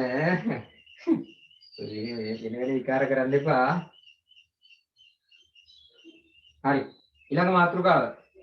සංවෘත තල රූප සහ විවෘත තල රූප. සංවෘත තල රූප සහ විවෘත තල රූප. ඉතින් සංවෘත අපි මේ විවෘතයි කියන්නේ මොකක්ද? සංවෘත කතාව පැත්තකට දාන්නකො. විවෘතයි කියන එක අපි දන්නවනේ. විවෘතයි කියන්නේ මොකක්ද? විවෘතයි කියන්නේ ඇරලා විවෘත කියන්නේ තල රූපයක් විවෘත වෙලා තියෙනවා. මං අහන්නේ විවෘත. විවෘත කියන්නේ ඕපන්, ඇරියා, ඇරලා තියෙනවා. නේද? ඕකනේ කතාව. මේ විවෘතයි කියන්නේ. එහෙනම් පුතේ විවෘත තල රූප කියන්නේ ඇරලා තියෙන තල රූප. ඒ කියන්නේ හුලං යන ඒවා. ඇතුලෙන් හුලං යනවා පිටට. ආන් ඒවට කියන මේ දැන් මෙයා වැහිලා තිබ්බ එක මම මේක අයින් කරලා දැම්ම මොකද උනේ දැන්? ආන් දැන් හුලං යනවා. මේ හුලං තියන්න බෑ යනවා හුලං. මේ මොන තල රූපයක්ද මෙයා? මෙයා විවෘතයි. ඒ කියන්නේ මේ සරල රේඛා ඛණ්ඩ ඔක්කොම වටේටම ඇවිල්ලා එකට සම්බන්ධ වෙලා නැහැ. මෙතනින් වැඩි ඉවරයි. විවෘතයි. මෙයා මෙහෙම කරලා දැම්මොත් මොකද වෙන්නේ යාද? ආන් දැන් එයා විවෘතයි. හරිද? එයා විවෘතයි. මම මෙතනින් මේක විතරක් මකලා දානවා. දැන් මෙයා මොකද වෙන්නේ? විවෘතයි. ඒ කියන්නේ හුලං ගියා නම් එළියට ආන් විවෘතයි. හුලං යනවාද කියලා බලන්න බෑ. හරි. මෙයා මොකද වෙන්නේ දැන්? විවෘතයි. ඒත් විවෘතයි. පැහැදිලිද කතාව? එහෙනම් පුතේ සරල මේ තල රූපයක් විවෘතව ඇඳලා තියෙනවා නම් ඒ කියන්නේ ඇරලා ඇඳලා තියෙනවා නම් සම්පූර්ණ වටේම වැහිලා නැත්තම් ඒවට කියන මොන තල රූප කියලාද? විවෘත තල රූප කියලා. තල රූප. විවෘත විවෘත තල රූප කියනවා නම් ඒකේ අනිත් පැත්ත කියන සංවෘත වෙන්න බෑ. සංවෘත තල රූප. වටේම වැහිලා තියෙන තල රූප වලට පුතේ අපි කියනවා සංවෘත තල රූප කියලා. පැහැදිලිද කතාව? වටේම වැහිච්ච තල රූප වලට අපි කියනවා සංවෘත තල රූප කියලා. තේරුණාද? right. එහෙනම් වැහිලා තියෙන ඒවාට සංවෘතයි කියනවා, ඇරලා තියෙන ඒවාට විවෘතයි කියනවා. වැහුණද සංවෘතයි, ඇරියානම් විවෘතයි. පැහැදිලි කතාව. right. පොඩ්ඩක් ලියමු අපි ඔතන පළවෙනි රූල් දෙකෙන්. මෙන්න මේම. පළවෙනි රූල් දෙකෙන් ලියන්න මේම. right. මේ ලියන්න සරල රේඛා ඛණ්ඩ වලින් සරල රේඛා ඛණ්ඩ වලින් සහ හෝ කියලා දාන්න. හෝ සහ නැතුව හෝ දාන්න. සරල රේඛා ඛණ්ඩ වලින් හෝ වක්‍ර රේඛා ඛණ්ඩ වලින් වක්‍ර රේඛා ඛණ්ඩ වලින් වක්‍ර රේඛා ඛණ්ඩ වලින් වක්‍ර රේඛා ඛණ්ඩ වලින් වක්‍ර රේඛා ඛණ්ඩ වලින් वक्र रेखा खंड वलिන් वक्र रेखा खंड वलिන් वक्र रेखा खंड वलिන් संपूर्णයෙන්ම වට වී ඇති රූප නේද? संपूर्णයෙන්ම වට වී ඇති තල රූප संपूर्णයෙන්ම වට වී ඇති තල රූප संपूर्णයෙන්ම වට වී ඇති තල රූප ඛණ්ඩ වලින් පස්සේ මොනවද කිව්වේ? संपूर्णයෙන්ම වට වී ඇති තල රූප එමය කිව්වේ. संपूर्णයෙන්ම වට වී ඇති තල රූප संपूर्णයෙන්ම වට වී ඇති තල රූප संपूर्णයෙන්ම වට වී ඇති තල රූප संपूर्णයෙන්ම වට වී ඇති තල රූප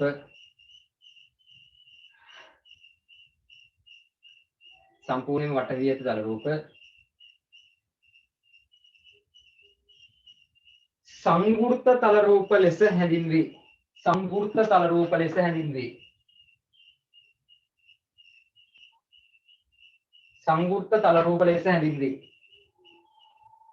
සංවෘත තල රූප ලෙස හැඳින්වේ. සංවෘත තල රූප ලෙස හැඳින්වේ. සංවෘත තල රූප ලෙස හැඳින්වේ. සංවෘත තල රූප ලෙස හැඳින්වේ. right. okay මෙයා ගන්න. මම ඔයාලගේ මයික් එක ඔෆ් කරා. හරිද? මයික් එක ඔෆ් කරේ ඔයාලගේ බාහිර ශබ්ද ගොඩාක් ඇහෙනවා සමහරලාට. ඒකට අනිත් එක තමයි මේ රෙකෝඩ් වෙනවනේ මේක. දැන් අපි අර උගන්නකොට කිහිප දෙනෙක් කතා කරන්න ගියාපුවම සමහර වෙලාවට එකම අවස්ථාවක කිහිප දෙනෙක් කතා කරනකොට රෙකෝඩින් එක අපේ නැතිලි වෙනවා. දැන් ඔයාලා මේක ආයෙ බලනකොට ඔයාලට රෙකෝඩින් එකේ කියන එක තේරෙන්නේ නැතු වෙනවා. ඒක මගේ කටහඬට අමතරව තව කටහඬ වල ගොඩක් කෙනෙකුට මොකද්ද මේ කියන්නේ කියන කතාව තේරෙන්නේ නැහැ. ඊළඟ ප්‍රශ්නේ තමයි සමහරු පින් කරගෙන නැහැ මාව. මාව පින් කරන්නේ නැතුණාම කතා කරන කෙනාව පේන්න ගන්නවා මාව නොපෙන්නලා ගිහිල්ලා. ඒ වගේ ප්‍රශ්න නිසා දැන් මම මයික් එක ඕෆ් කරා ඔයාලගේ. ඔයාලට කතා කරන්න බෑ. කතා කරන්න පුළුවන් මම කියන එක මට ඇහෙන්නේ නැහැ. ඔයාලට පාඩම තුල මොකක් හරි ප්‍රශ්නයක් තියෙනවා අත උසන්න. එයාට මම කතා කරන්න අවස්ථාව දෙන්නම්. එහෙමයි ඈ. අර හැමතිස්සෙම විනාඩි 5න් පාඩ විනාඩි 5න් පාඩ ප්‍රශ්න අහන්න එපා. ඒක පාඩමට හරියට කරගන්න අපිට බැරි වෙනවා. තේරුණාද? කී කී හිටපෙක මග නවතිනවනේ. කී කී හිටපෙක මග නැවතිච්ච ගමන් ඒකෙන් අනිත් අයට ඉගෙන ගැනීමේදී යම් අපවස්ථාවයක් නැති වෙනවා. ඉක්මන ප්‍රශ්න අනම්මනම් එක්ක තව මගේ කටහඬ අමතරව තව කටහඬ වල ගණනාවක් එනකොට මේක තනිකර නිකන් අර කොත්තුවක් ගහනවා වගේ නෝ කඩේට කියලා දඩබඩ ගාලා කොත්තු ගහනවා. හරිද? කියන දේක් තේරෙන්නේ නැහැ. දැන් ඉස්සර නම් කොත්තු ගහන එක හරියට රටාවට ගහුවා. දැන් ඒක රටාවට ගන්නෙත් නැහැ. ඒකත් දඩබඩ ගාලා ගන්න. ඉස්සර සින්දුවකට තමයි කොත්තු ගහලා දැන් එහෙමත් නැහැ. ඒ නිසා ඒ තරම්වත් ඕනේ නැහැ කියන්නේ. රයිට්. ඒ නිසා මම ඒක මයික් එක ඕෆ් කරා. ප්‍රශ්නයක් තියෙනවා නම් ඔයාගේ අර අතක සලකුණක් තියෙනවා ඒක දාන්න පුළුවන්. ඒක දාන්නතර මට පේනවා. මම එයාට කතා කරන්න අවස්ථාව දෙන්නම්. එහෙම කරමු ඈ. නැත්තම් මේක ඔයාලගේ ගෙවල් වල සද්දයි. ඔක්කොම ඇහින්න ගන්නවා. කුරුල්ලෝ කෑ ගහන ඒවයි. හරි කරදරයි. ඒක අපේ රෙකෝඩින් එක අපහැදිලි කරනවා. ඔයාලට දැන් මේක ආයෙ පාරක් බලන්න පුළුවන්. දැන් මේ පන්තිය ඔයාලා අද පන්තියේ හිටියට ප්‍රශ්නයක් නෑ. දැන් මම කියනවා රෙකෝඩින් එක දැම්මහම ඕන කට්ටිය මගෙන් ඉල්ලගන්න කියලා.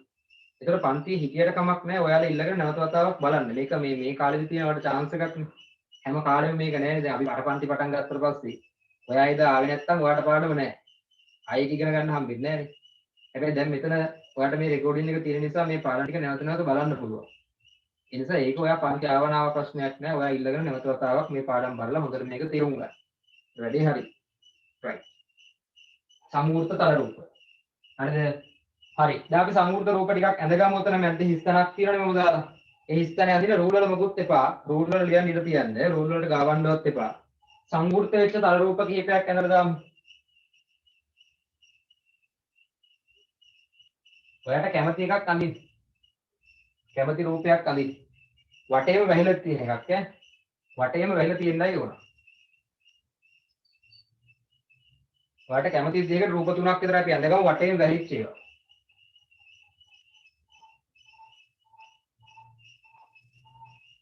ඔන්නෝම වටේම වැහිච්ච තල රූප කිහිපයක් අඳගන්න.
එහෙම ලියන්න.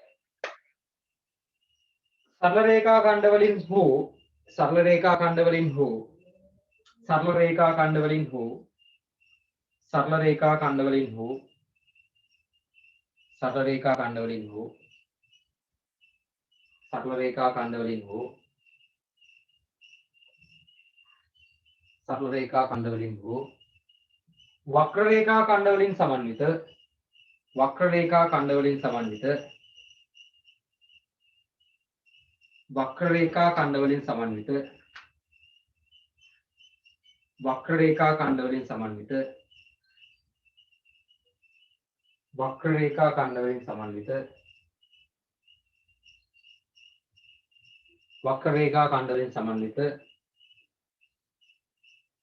සම්පූර්ණයෙන්ම වට වී නොමැති තල රූප සම්පූර්ණයෙන්ම වට වී නොමැති තල රූප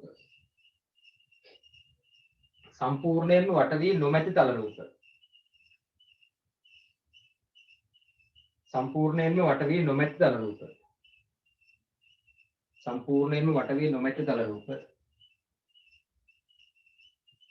සම්පූර්ණයෙන්ම වට වී නොමැති තල රූප.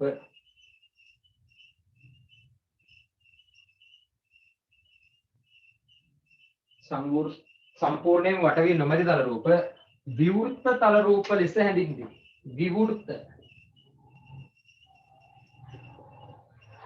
විවෘත තල රූප ලෙස හැඳින්වේ. විවෘත තල රූප ලෙස හැඳින්වේ. විවෘත මේ අර දෙකක් තමයි. විවෘත තල රූප. විවෘත තල රූප ලෙස හැඳින්වේ. විවෘත තල රූප ලෙස හැඳින්වේ. හරි. අපි විවෘත තල රූප ටිකක් දාගමු මේ මෙව්වම විවෘත කරගමු නේ. වැඩි ඉවරනේ. හොඳ උත්සාහයක් කියලා විවෘත කරගන්න. මේවා. පැරලා දාන්න. ඒතර එයා විවෘතයි. මෙව්වම ඇඳලා විවෘත කරමු මේ තියෙන්නේ. මෙහෙම ගමු මේ පොඩ්ඩක් ආපාත් කරමු. විවෘත කරමු. උලන් යන විදිහට ඇඳ ගන්න.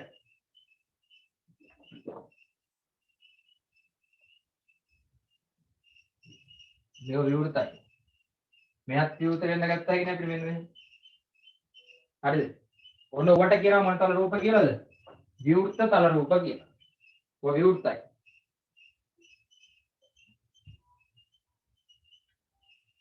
සම්පූර්ණයෙන් වටේම වැහිලා නැහැ. වටේම වැහිලා නැති ඒවට අපි කියනවා විවෘත තල රූප කියලා. දැන් මේ ඔයාලගේ 6 වසරේදී පුතේ කරන්නේ 7 8 9 කියන එකට පදනම දාන එකයි කරන්නේ. 6 වසරේදී කියලා ඔයා ගණන් හදන්නේ නැහැ නේ. මේ ගණන් පන්තියේ චිත්‍රණය අඳින්න. ගණන් පන්තිය ළඟ චිත්‍රණය. ඒ කියන්නේ මේ තාම ගණන් හදන්න පටන් ගත්තේ නැහැ ඔයාලා. තේරුණාද? තාම මේ ඉන්නේ පදනම් අවධියේ. ඒ කියන්නේ ගණිතය හඳුන්වා දීමක් තමයි තාම මේ කරන්නේ. 6 වසරේ පුරාවටම කරන්නේ ගණිතය හඳුන්වා දීමක්. ගණන් හදන ඒවා තියෙන්නේ 7න් පස්සේ තමයි ගණන් හදන්න තියෙනවා. දැනෙන්න හදන්නේ 8 වසරෙන් පස්සේ තමයි ටිකක් දැනෙන්නේ. ගණිතය කියන එක ඇඟට එන්නේ ටිකක් දැනෙන්නේ 8 වසරෙන් පස්සේ. එතකන් නිකන් මේ චිත්‍ර ටිකක් අඳින්න තමයි තියෙන්නේ. චිත්‍ර අඳිනවා, ඉලක්කම් එකතු කරලා ඉගෙන ගන්නවා. ඊට පස්සේ ඔය පොඩි කතානේ තියෙන්නේ අපිට ලොකු දේවල් නෑ. ලොකු වැඩ තියෙන්නේ ටිකක් ලොකු වෙද්දී ඈ. තාම ඒව නෑ. රයිට් හරි. ඒවා ටිකකුත් යටින් ඇඳගත්තානේ. හරි. ඊළඟට අපි එනවා සරල රේඛීය තල රූප කියන මාතෘකාවට. සරල රේඛීය තල රූප. සරල රේඛීය තල රූප. හරි. මේ සරල රේඛීය තල රූප කියද්දිම තේරෙනවානේ සරල රේඛීය කිව්වහම එයාගේ තියෙන්න ඕන මොනවා විතරද? සරල රේඛා ගන්න විතරයි. එයාගේ වක්‍ර රේඛා තියෙන්න බෑ. සාමාන්‍ය තල රූපයක් ගත්තොත් සරල රේඛා වක්‍ර රේඛා ඔක්කොම අලවමේ තියෙන්න පුළුවන්. හැබැයි එයා විශේෂ කරනවා සරල රේඛීය තල රූප කියලා. පුතේ සරල රේඛීය තල රූප කිව්වොත් එයාගේ තියෙන්න පුළුවන් වෙන්නේ මොනවා විතරද? සරල රේඛා ඛණ්ඩ විතරයි. ඒ හැර වෙන කිසිම රේඛා ඛණ්ඩයක් තියෙන්න බෑ. පැහැදිලිද? එහෙනම් අපි කියනවා සරල රේඛා ඛණ්ඩ වලින් විතරක් සමන්විත වෙච්ච තල රූප වල මොනවා කියලාද? සරල රේඛීය තල රූප කියලා කියනවා. පැහැදිලිද කතාව? සරල රේඛීය තල රූප කියන්නේ මොනවද එහෙනම්?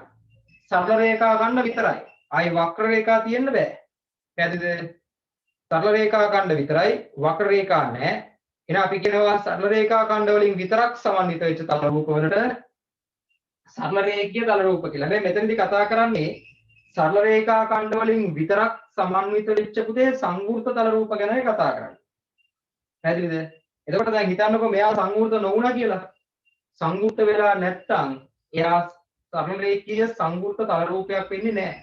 පැහැදිලිද කතාව? සරල රේඛීය තල රූප ගම සරල රේඛා තිබ්බනම් ඇති. හැබැයි සරල රේඛීය සංවෘත තල රූපයක් වෙන්න නම් අනිවාර්යයෙන් මොකද වෙන්න ඕන? හැම පැත්තක්ම වැහිලා තියෙන්නත් ඕන. ඒත් එක්කම හැම පැත්තක්ම හැදලා තියෙන මොනවාගෙන් විතරද? තල රූප සරල රේඛා වලින්ම විතරයි. ආයි වක්‍ර රේඛා තියෙන්න බෑ. රයිට්. මෙහෙම ලියාගමු අපි. සරල රේඛීය තල රූපයට තියෙන මෙහෙම ලියාගන්න.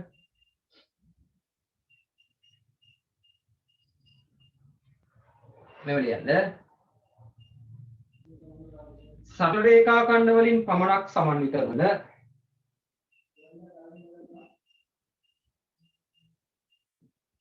සරල රේඛා ඛණ්ඩ වලින් පමණක් සමන්විත වන සරල රේඛා ඛණ්ඩ වලින් පමණක් සමන්විත වන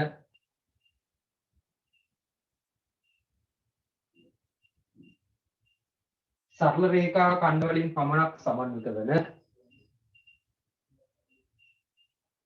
සරල රේඛා ඛණ්ඩ වලින් පමණක් සමන්විත වන සරල රේඛා ඛණ්ඩ වලින් පමණක් සමන්විත වන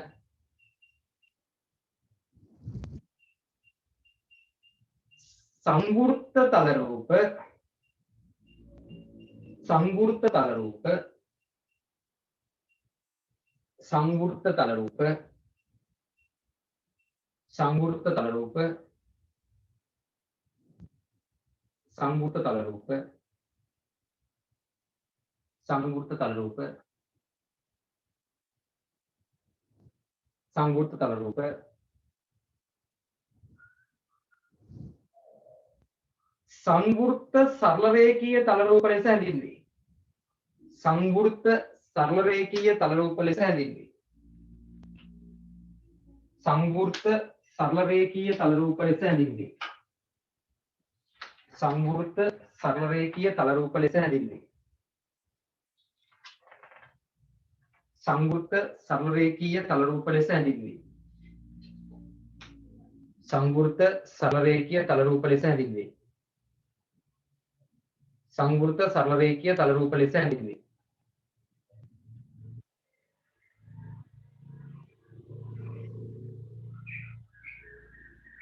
සංවෘත්ත සරල රේඛීය තල රූප ලෙස හැඳින්වේ. right හරි. තුසිනු වාගේ අංක දාගන්න. තුසිනු අංක දාගන්න. ඔය කාඩ් එක ටියුට් එක ගන්නකොට අංකයක් දීලා ඇති. ඒ අංක දාගන්න.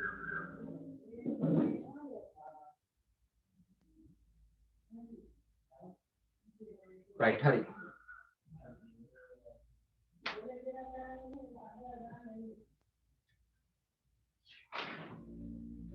උතේ එතන පොඩි රූප සටහන් දෙකක් විතර අඳගමුද මොනවා හරි චූටියට එතනින් පිටු අංක 3 යටම චූටියට අඳගමු පොඩි රූප සටහන් දෙකක් විතර අපි ඔය සරල රේඛීය සංවෘත තල රූප වලට උදාහරණ දෙක තුනක් අඳගමු සරල රේඛාව විතරක් තියෙන ඒවා සරල රේඛාව විතරක් තියෙන ඒවා පොඩියට අඳගන්න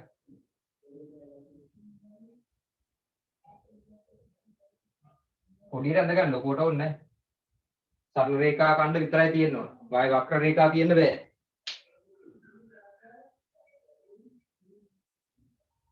අඳගන්න එතන යටින්.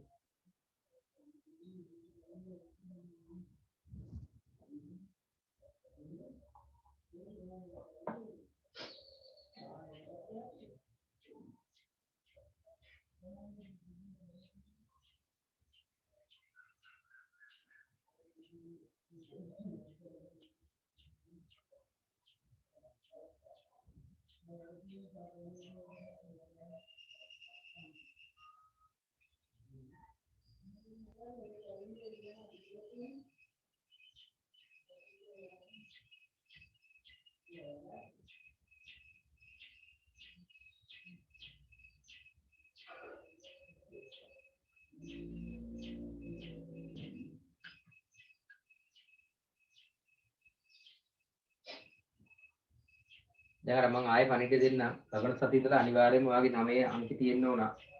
දැන් අද ඔය පහුවෙලා දෙන්නෙක්ම මම ගත්තා. ඒ පහුවෙලා ගත්තේ මේ එයාලගේ අර ඉස්කෝලේ මොකද්ද එක්සෑම් එකක් තියෙනවා කියලා මොකද්ද කතාවක් කියන නිසා ගත්තා. ඒකට ලබන සතියේ ඉඳලා ඔයාලට පන්තිට සහභාගී වෙන්න බැරි වෙයි පුතේ අංක නැති වුණා. ඒ නිසා ඔයා අංක ගත්තම ආයෙ මතක් කරන්න මතක ඇතුව වෙන දැන් වෙන පන්ති වලද එක එක නම් ගහගන්න වෙන්නේ. මේ පන්ති එනකොට මතක ඇතුව ඔයාගේ අංකය අනිවාර්යයෙන්ම සටහන් කරන්න. මොකද අංක දිහා බලලා තමයි ඔයාලට පන්තිට ඇතුළත් වෙන්න පුළුවන් වෙන්නේ. ඒ නිසා අනිවාර්යයෙන්ම ඒක මතක ඇතුව අංකේ නිවැරදිව ගන්න. ඊට පස්සේ කියන්න එපා සර් අපිට පන්තිට එන්න බැරි වුණා නේද කියලා. එන්න බැරි වෙනවා තමයි මම පැහැදිලිවම මැසේජ් එක දැම්මා අංකේ සටහන් කරන්න කියලා. එතනත් එන්න බැරි වෙයි තමයි පන්තිට ඈ. ඒ නිසා ඒක හරියට බලලා අංකේ සටහන් කරගන්න. right. ඒක තව හරි. එහා පැත්ත. සරල රේඛීය තල රූප වල අංග උපාංග දැන් ඔයාලටත් අංග උපාංග තියෙනවනේ ඔයාගේ අංග උපාංග වගේ මෙන්න මේ සරල රේඛීය තල රූප වලටත් පුතේ අංග උපාංග තියෙනවා ඕක ගැන තමයි දැන් අපි කතා කරන්නේ අංග ටික ගැන තමයි කතා කරන්නේ නිකන් මම මෙන්න මෙහෙම කෙනෙක් ගන්නම් මට ඕන කරන්නේ දැන් සරල රේඛීය තල රූපයක් නේ මෙයා සරල රේඛීය තල රූපයක් මේ සරල රේඛීය තල රූපේ මෙන්න මේ සරල රේඛා ඛණ්ඩ වලට පුතේ අපි කියනවා එයාගේ පාද කියලා සරල රේඛා ඛණ්ඩ වලට මොනවද අපි කියන්නේ? එයාගේ පාද කියලා කියනවා. පැහැදිලිද? සරල රේඛා ඛණ්ඩ වලට පාද එතකොට මෙයාගේ පාද 1 2 3 4යි. පාද 4යි. හරිද? මම මෙහෙම ඇන්දොත් එහෙම සරල රේඛා ඛණ්ඩ වලට පාද කියනවා මෙයාගේ පාද කීයද? 1 2 3යි. පාද 3යි. ඔන්න ඔහම මෙන්න මේ තියෙන සරල රේඛා ඛණ්ඩයකට අපි කියනවා ඒ තල රූපේ පාදයක් කියලා. පැහැදිලිද කතාව? එහෙනම් අංග ඔන්න මෙයාගේ අංග ටික. පාද තියෙනවා 4ක්. පාද 4ක් තියෙනවා. මං එයාවම යඳින්නම්. එයාවම අඳින්නම්. ඔය පාද 4 වගේම එයාගේ තව තියෙනවා පුතේ කෝණ 4කුත් තියෙනවා. මේ බලන්න. අර පාද දෙකක් එකිනෙක හම්බෙන තැන. පාද දෙකක් එකිනෙක මුණ ගැහෙන තැන. ආන් එතන හැදෙනවනේ කෝණයක්. පැහැදිලිද? පාද දෙකක් එකිනෙක හමු වෙන තැන අපිට හැදෙනවා කෝණයක්. එහෙනම් මෙයාගේ අංගෝපාංග ටික ඔච්චරයි. ඔය තල රූප වල තියෙන්නේ ඔයාලගේ වගේ අංගෝපාංග ගොඩක් නේ. තල රූප වල තියෙන්නේ පාද ටිකයි කෝණ ටිකයි විතරයි. පැහැදිලිද? එතකොට තල රූපේ සරල රේඛා ඛණ්ඩ වලට කියන ඔයාගේ පාද ටික කියලා. ඊට පස්සේ තල රූපේ ওই සරල රේඛා ඛණ්ඩ දෙකක් එකට හම්බෙන තැන නැත්නම් පාද දෙකක් එකට හම්බෙන තැන හැදෙන කෙනාට අපි කියනවා කෝණය කියලා. පැහැදිලිද කතාව? එහෙනම් මේ ඉන්නේ පාදය. මේ ඔක්කොම පාද. මේ ඉන්නේ කවුද? මෙව්වා කෝණ. මෙව්වා කෝණ. පැහැදිලිද? සරල රේඛීය තල රූපයක මේ ඉන්න සරල රේඛා ඛණ්ඩයගේ පාද වෙනවා. සරල රේඛා ඛණ්ඩ දෙකක් එකිනෙක හම්බෙන තැන නැත්නම් පාද එකිනෙක හමු වෙන තැන එව්වා එයාගේ කෝණ වෙනවා. ඕවා තමයි එයාගේ අංග ටික. රයිට් ලියමු අපි. ඔය සරල රේඛීය තල රූප වල අංග කියලා තියෙන පිටු අංක 4. සරල රේඛීය තල රූප වල අංග පිටු අංක 4. එතන මෙන්න මෙහෙම ලියන්න පුතේ. උඩම රූල් සෙට් එකේ. මෙහෙම ලියන්න. උඩම රූල් සෙට් එකේ ලියා ගන්න. සරල රේඛීය තල රූපයක සරල රේඛීය තල රූපයක සරල රේඛීය තල රූපයක සරල රේඛීය තල රූපයක එක් සරල රේඛා ඛණ්ඩය එක් සරල රේඛා ඛණ්ඩය එක් සරල රේඛා ඛණ්ඩය එක් සරල රේඛා ඛණ්ඩය එහි පාදයක් වේ. එක් සරල රේඛා ඛණ්ඩය එහි පාදයක් වේ. එක් සරල රේඛා ඛණ්ඩය එහි පාදයක් වේ.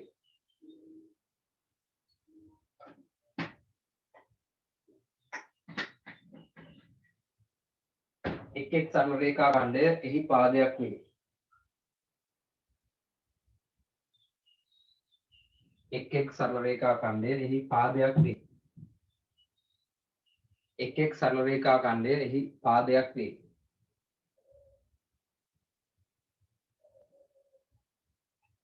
එක් සරල රේඛා ඛණ්ඩය එහි පාදයක් වේ. right හරි. ඊට පස්සේ ඔයා මෙන්න මේ රූප සටහන් දෙක ඔතන හිස්තැනේ මෙන්න මේ රූප සටහන් දෙක වැඳගෙන ඔය ඊතලයේ දාලා නම් කරගන්න පාදයක් කියලා. එයාගේ සරල රේඛා දෙකකට ඊතලයක් දාලා අරගන්න පාදයක් කියලා.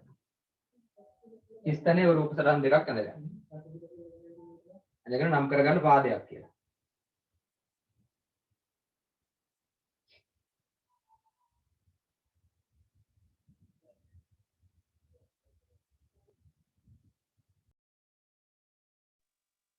හරි. ඊළඟ රූල් වල මෙන්න මෙහෙම ලියන්න. ඊළඟ රූල් වල ලියන්න මෙහෙම. ඊළඟ ඒ වගේ.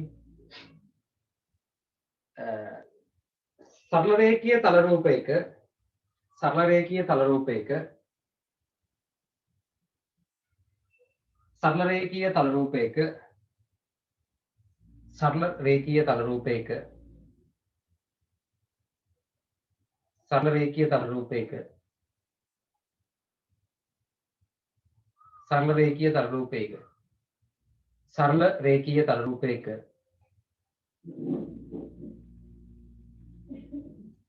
සරල රේඛීය තල රූපයක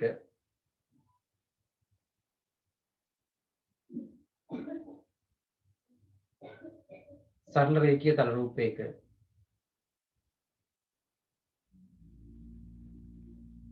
සරල රේඛීය තල රූපයක පාද දෙකක් එකිනෙක හමු වීමෙන් පාද දෙකක් එකිනෙක හමු වීමෙන් පාද දෙකක් එකිනෙක හමු වීමෙන් පාද දෙකක් එකිනෙක හමු වීමෙන් පාද දෙකක් එකිනෙක හමු වීමෙන් පාද දෙකක් එකිනෙක හමු වීමෙන් පාද දෙකක් එකිනෙක හමු වීමෙන්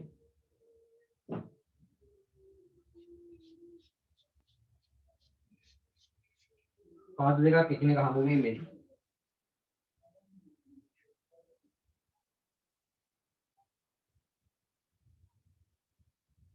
තල රූපයේ ඇතුළත සෑදෙන කෝණය තල රූපයේ ඇතුළත සෑදෙන කෝණය තල රූපයේ ඇතුළත සෑදෙන කෝණය තල රූපයේ ඇතුළත සෑදෙන කෝණය තල රූපයේ ඇතුළත සෑදෙන කෝණය තල රූපයේ කෝණයක් වේ සෑදෙන කෝණය තල රූපයේ කෝණයක් වේ තල රූපයේ කෝණයක් වේ තල රූපයේ කෝණයක් වේ තල රූපයේ කෝණයක් වේ තල රූපයේ කෝණයක් වේ තල රූපයේ කෝණයක් වේ හරිද කතාව හරි right එහෙනම් මෙන්න මෙහෙමයි කෝණ ටිකක් අපි අඳගමු කෝණ ටිකක් මේ තල රූපෙම ඇඳගෙන මෙයාගේ මෙන්න මෙයා කෝණයනේ නම් කරගමු එයාට කෝණය කියලා කෝණ හතරක් වෙනද ඔක්කොම ඕනේ නැහැ එකක් නම් කරගමු ඈ එයා කෝණය කියලා නම් කරගන්න ඊට ඔය වගේ මෙන්න මෙතෙන්ට මෙයාගේ එක කෝණයක් අපි නම් කරගමු ඇඳගන්න ඇඳගෙන මෙන්න මෙහෙම එක්කෙනෙක් ඇඳලා එයාට දාන්න කෝණය කියලා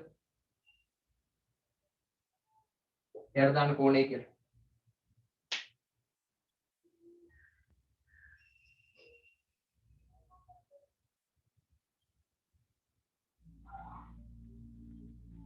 හරිද හරියට ඇඳගන්න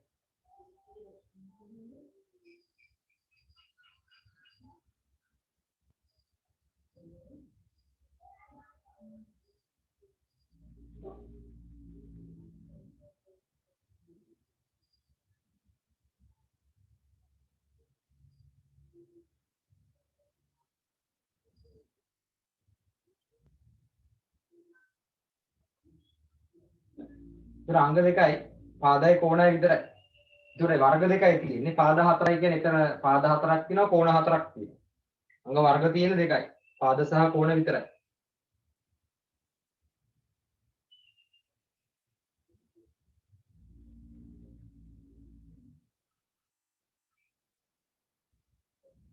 හරි. ඕක ඇඳගත්තු කට්ටිය මට කරලා දෙන්න පිටු අංක 4 යටම තියෙන අභ්‍යාසයක් පහත දැක්වෙන රූපවලින් සංවෘත තල රූප තෝරා ඒවායේ අක්ෂරය ලියන්න කියලා. එහෙනම් පුතේ සංවෘත තල රූප ටික තෝරලා ඒ වගේ අක්ෂරයෙන් ඒවා ලියන්න ඉස්සරහින් ABC කියලා අක්ෂර ටිකක් තියෙනවානේ. සංවෘත තල රූප ටික තේරුවා ABC කියන අක්ෂර වලින් අය ගැලපෙන අක්ෂරය ඉස්සරහින් ලිව්වා. සංවෘත තල රූප තමයි ඉල්ලන්නේ වලින් ඈ. විවෘත වෙච්ච ඒවා නෙමෙයි. ඊට පස්සේ එහා පැත්ත පිටුව පෙරලා. පිටු අංක 5. පිටු අංක 5 කියනවා පහත දැක්වෙන රූප සටහන් අතුරින් සංවෘත සරල රේඛීය තල රූප ඉල්ලනවා. අතන ඉල්ලුවේ සංවෘත තල රූප. සංවෘත තල රූප කිව්වහම එයා වක්‍ර රේඛාව වෙන්නත් පුළුවන් සරල රේඛාව වෙන්නත් පුළුවන්. හැබැයි මේ පැත්ත හොඳට ප්‍රශ්නේ කියවන්න. මෙයා ඊළඟ ප්‍රශ්නේ කියන්නේ පහත දැක්වෙන සටහන් අතුරින් සංවෘත සරල රේඛීය තල රූප තෝරන්න කියලායි කියන්නේ. නම හරියට කියවන්න සිංහල හොඳට කියවන්න ඕන. සංවෘත සරල රේඛීය. ඒතකොට සංවෘත වෙන්නත් ඕන. ඒවත් සරල රේඛාව වෙන්නත් ඕන. right බලන්න තෝරලා අක්ෂර ටික ලියන්න එතන. එතන නම් යට ඉරක් තියෙනවා. රූලක් තියෙනවා. ඒක ලියවනම් හරි. ලියන්න බලන්න. එහෙනම් වෙලා වැටි බලමු. පහත දැක්වෙන රූප වලින්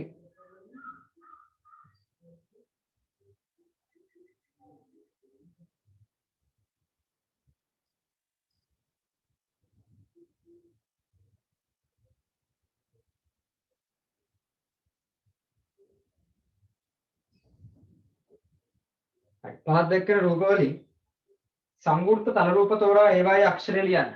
පහත් දැක්කන රූප වලින් සංවෘත තල රූප තෝරලා ඒ වගේ අක්ෂරය ලියන්න කියලා කියනවා. right. ඒ සංවෘත තල රූපයක්. ඒ කියන එක කියනවා. බාන උත්තරයක් දෙන්න කවුරුද? උත්තර දෙන්න බෑ ලොක් කරලා තියෙන්නේ. හත උස්සන්න කවුරුත් මම අහන්නම් ඇයි.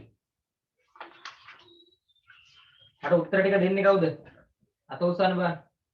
එයාගෙන් අර උත්තර ටික අහනවා.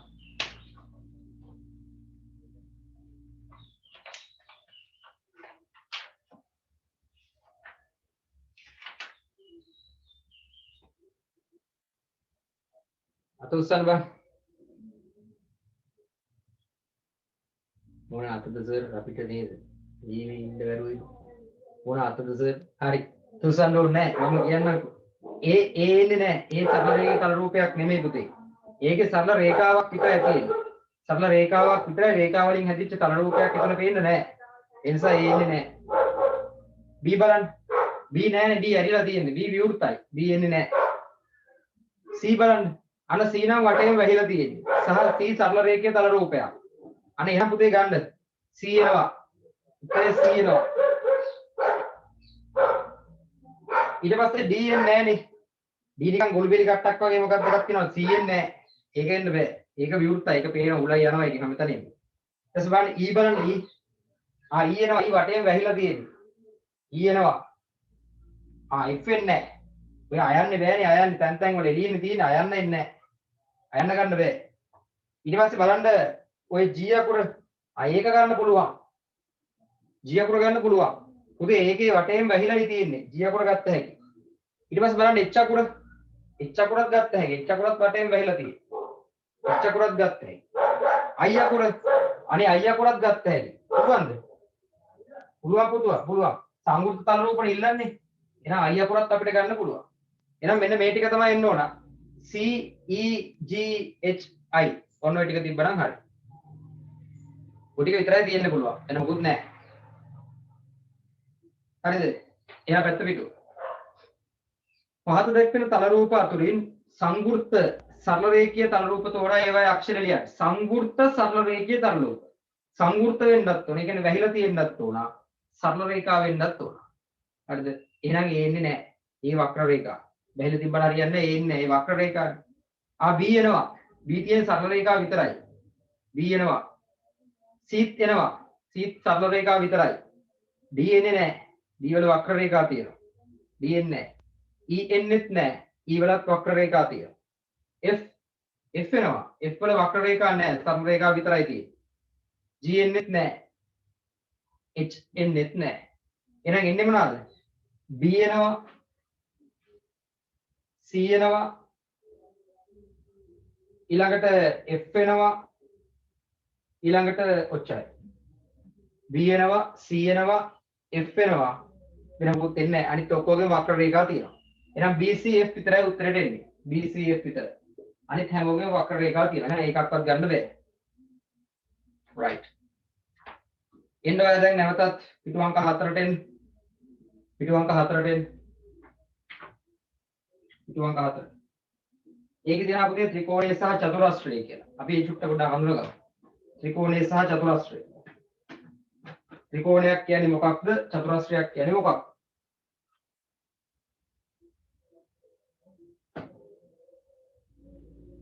ත්‍රිකෝණයක් කියලා කියන්නේ අනේ පාද තුනක් තියෙන කෙනෙක්. එච්චරයි. සරලව ගමු. පාද තුනකින් සමන්විත වෙච්ච තල රූපයකට අපි කියනවා ත්‍රිකෝණයක් කියලා. හැබැයි එයා ත්‍රිකෝණයක් වෙනකොට එයාව සංවෘත වෙලා තියෙනවා. ඒතර අපි කියනවා පාද දෙකකින් සමන්විත වෙන සංවෘත තල රූපයකට පුතේ ත්‍රිකෝණයක් කියලා. ත්‍රිකෝණයක් කියන්නේ මොකද්ද? පාද තුනකින් සමන්විත වෙන පාද තුනයි. ඒ පාද තුනයි. පාද තුන වැහිලා තියෙන්නේ. එහෙනම් සංවෘතයි. එතකොට කියනවා පාද තුනකින් සමන්විත වෙන සංවෘත තල රූපයක් ත්‍රිකෝණයක් වේ. ත්‍රිකෝණ වර්ග තියෙනවා. පස්සේ හඳුනගමු. ත්‍රිකෝණ වර්ග දැන් ඕනේ නැහැ. දැන් අපිට ඕන කරන්නේ ත්‍රිකෝණයක් කියන්නේ මොකක්ද කියන එක විතරයි. එතකොට පුතේ පාද තුනකින් සමන්විත වෙන සංවෘත තල රූපයකට අපි කියනවා ත්‍රිකෝණයක් කියලා. රෝධ තුනක් තියෙනකොට ත්‍රිවිල් එක කියනවා. නේද? එතකොට මේ වගේ පාද තුනක් තියෙනකොට එයාට ත්‍රිකෝණය කියලා කියනවා. හරිද? right ලියමු මෙන්න මේක. මේව ලියා ගන්න ඔයා. ඔය ත්‍රිකෝණය සහ චතුරස්‍රය කියලා මාතෘකාවක් තියෙන පිටු අංක 4. ආන් එතන පළවෙනි රූල් දෙකෙන් මෙන්න මෙහෙම ලියන්න. පළවෙනි රූල් දෙකෙන්. පළවෙනි රූල් දෙකෙන් ලියන්න මෙහෙම. සරල රේඛා ඛණ්ඩ තුනකින් සමන්විත සරල රේඛා ඛණ්ඩ තුනකින් සමන්විත සරල රේඛා ඛණ්ඩ තුනකින් සමන්විත සරල රේඛා ඛණ්ඩ තුනකින් සමන්විත සරල රේඛා ඛණ්ඩ තුනකින් සමන්විත සරල රේඛා ඛණ්ඩ තුනකින් සමන්විත සරල රේඛා ඛණ්ඩ තුනකින් සමන්විත එනම් පාද තුනක් සහිත එනම් පාද තුනක් සහිත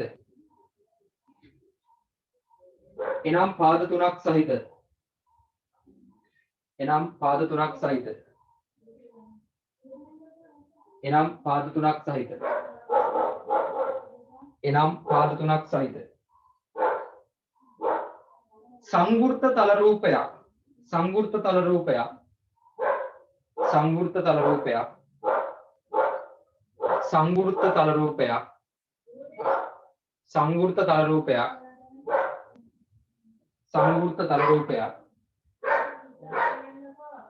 සංවෘත තල රූපයක් සංවෘත තල රූපයක්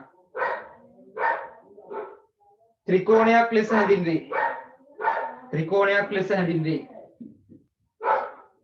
ත්‍රිකෝණයක් ලෙස හැඳින්වේ ත්‍රිකෝණයක් ලෙස හැඳින්වේ ත්‍රිකෝණයක් ලෙස හැඳින්වේ ත්‍රිකෝණයක් ලෙස හැඳින්වේ right ත්‍රිකෝණයක් ලෙස හැඳින්වේ පුතේ අඳගම යට රූලෙන් මෙන්න මේක ඔය රූල් දෙක අතර තමයි හිස්තනක් තියෙන්නේ එතන මේක අඳගන්න ත්‍රිකෝණය දෙකේ ත්‍රිකෝණ ඔයාලට කැමති දෙයකට අඳගන්න 60 තලයේ අපිට වැඩක් නැහැ ඕන වෙන්නේ පාද තුනක් විතරයි පාද තුනක් තියෙන්න ඕන එයා එකට එකතු වෙලා ඒ කියන්නේ වටේම සංවෘත වෙලා තියෙනවා පාද තුනක් තියෙන්න ඕන එයා සංවෘත වෙලා තියෙනවා ඒකට තමයි ත්‍රිකෝණයක් වෙන්නේ පැට් මේක අඳගන්න ඉක්මනට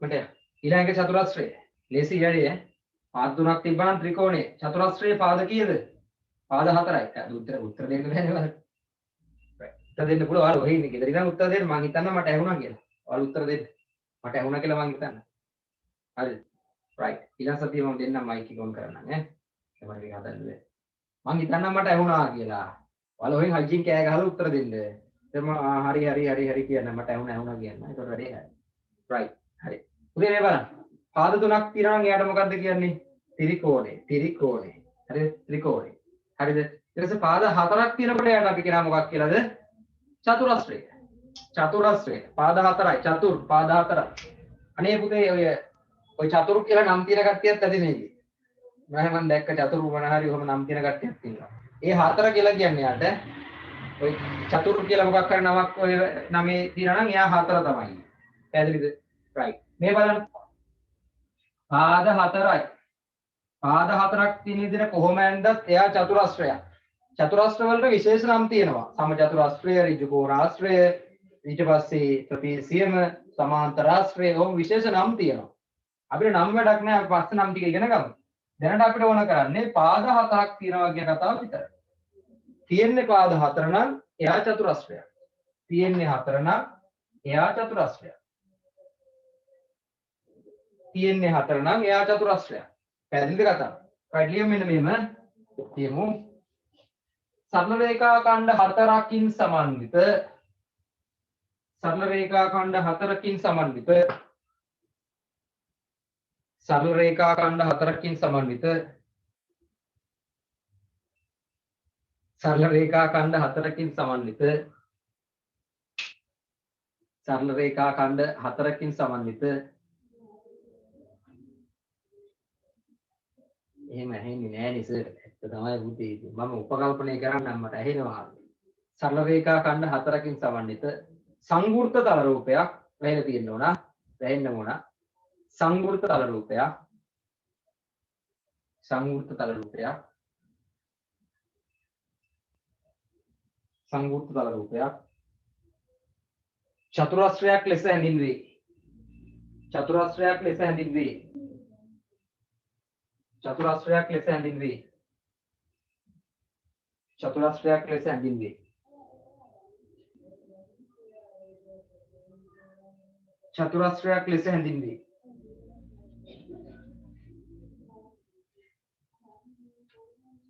චතුරස්‍රයක් ලෙස හැඳින්වේ. හරි මේ චතුරස්‍ර තුනක් මම ඇඳලා තියෙනවානේ. ඔයත් තිස්තනේ දෙකක් තුනක් ඇඳගන්න. එහාට මෙහාට පොඩි වැඩ කැලි ටිකක් දාන්න. අනිත් හැබැයි පාද හතරයි ඈ. වැඩ කැලි දාන්න කියලා පාද වැඩි කරගන්න එපා. සමහර ඕනාට වඩා මේක එහාට මෙහාට වැඩ කරන්න ගියාම පාද හතරකින් ඉවර කරගන්න බැරි වෙයි ඈ. එහෙනම් ඕනාට වඩා වැඩ කැලි දාන්න එපා. පාද හතරකින් මේ වැඩේ ඉවර කරලා දාන්න ඕන. පාද හතරට අඩු වෙන්නත් බෑ වැඩි වෙන්නත් බෑ. චතුරස්‍රයක් නම් පාද හතරයි.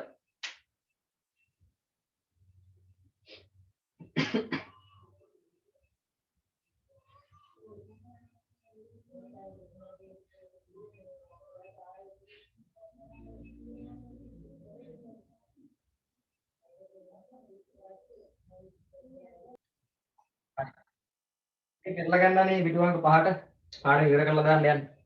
පිටුවංග පහට පෙරලා ගන්න. ඔය විස්තර ටික තියෙනවා මොකුත් ලියවන්නේ නැහැ. විස්තර ටික ඔක්කොම දාලා තියෙනවා රූප සටහනත් එක්කම ඈ. මොකුත් ලියවන්නේ නැහැ. ඔච්චරයි තියෙන්නේ ඉගෙන ගන්න. ඒක ලබන සතිය අපිට දර්ශන පාඩම පටන් ගන්න පුළුවන්. ලබන සතිය දර්ශන.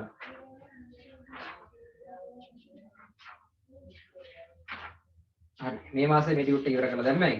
රයිට් හරි. බලමු. ඔන්න තියෙනවා චතුරස්‍රවල විවිධ අවස්ථා හා ඒවායේ ලස්සන.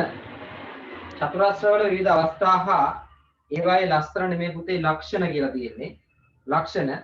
එතකොට ඔය චතුරස්‍රවල විවිධ අවස්ථා කියන්නේ චතුරස්‍ර දකින්න තියෙන විදිහ. ඒ කියන්නේ මම කියවනේ විවිධ නම් තියෙනවා කියලා ඒවට. චතුරස්‍රවල වර්ග තියෙනවා. හරිද? එතකොට ඔයාලා මම නම් ටික බලන්නකෝ. පළවෙනියා ත්‍රපීසියම. දෙවෙනියා සමාන්තරාශ්‍රය. තුන්වෙනියා රොම්බසය. එහා පැත්තේ පෙරලන්න. එහා පැත්තේ හතරවෙනියේ ඉන්න ඍජුකෝණාශ්‍රය. පස්වෙනියේ ඉන්නවා සමචතුරාශ්‍රය. හරිද? පළවෙනියා ත්‍රපීසියම, සමාන්තරාශ්‍රය, රොම්බසය, ඍජුකෝණාශ්‍රය සහ සමචතුරාශ්‍රය. ඔන්න ඔය තියෙන චතුරාශ්‍ර වල විවිධ අවස්ථා. පළවෙනියා පොඩ්ඩක් බලන්න. ත්‍රපීසියම. මෙන්න මෙහෙම තල රූපයක් නෙවෙයි තියෙන්නේ මේ බලන්න. උඩ එක්කෙනෙක් ඉන්නවා, යට එක්කෙනෙක් ඉන්නවා, මෙන්න මෙහෙම දෙපැත්තට දෙන්නෙක් යනවා. ඔය වගේ තල රූපයක් නේ ත්‍රපීසියම කියන්නේ. හරිද? කොහොමනේ ඇඳලා තියෙන්නේ? ඔය ලස්සන ටික බලන්න පොඩ්ඩක් පුතේ යාගේ ලක්ෂණ.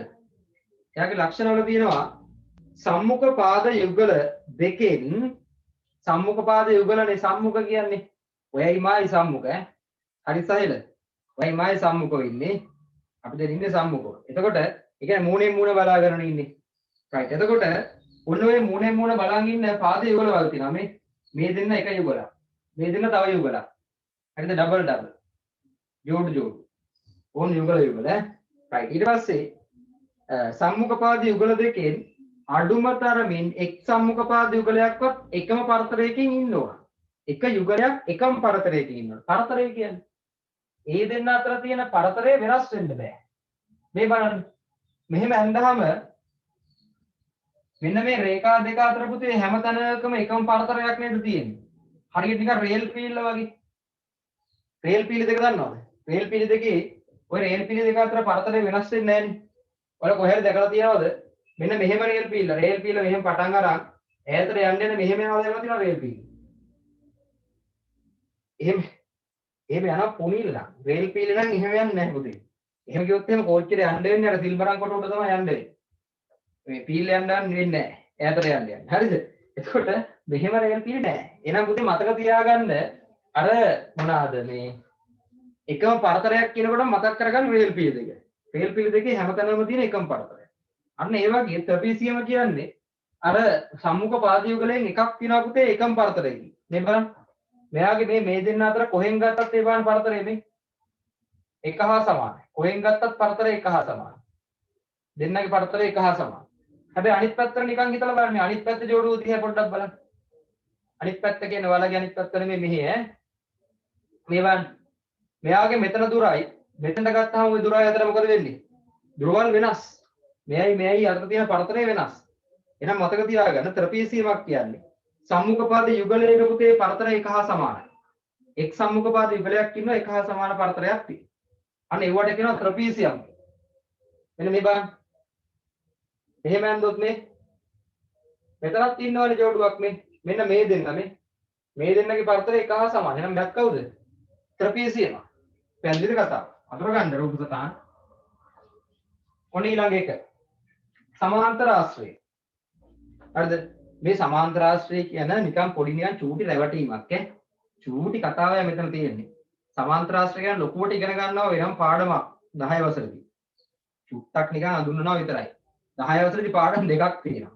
සමාන්තර ආශ්‍රය අංක 1 හරිය භාග ඉගෙන ගත්තේ භාග 1 භාග 2 කියලා. ඔකේ සමාන්තර ආශ්‍රය අංක 1 සමාන්තර ආශ්‍රය අංක 2 කියලා පාඩම් දෙකක් තියෙනවා.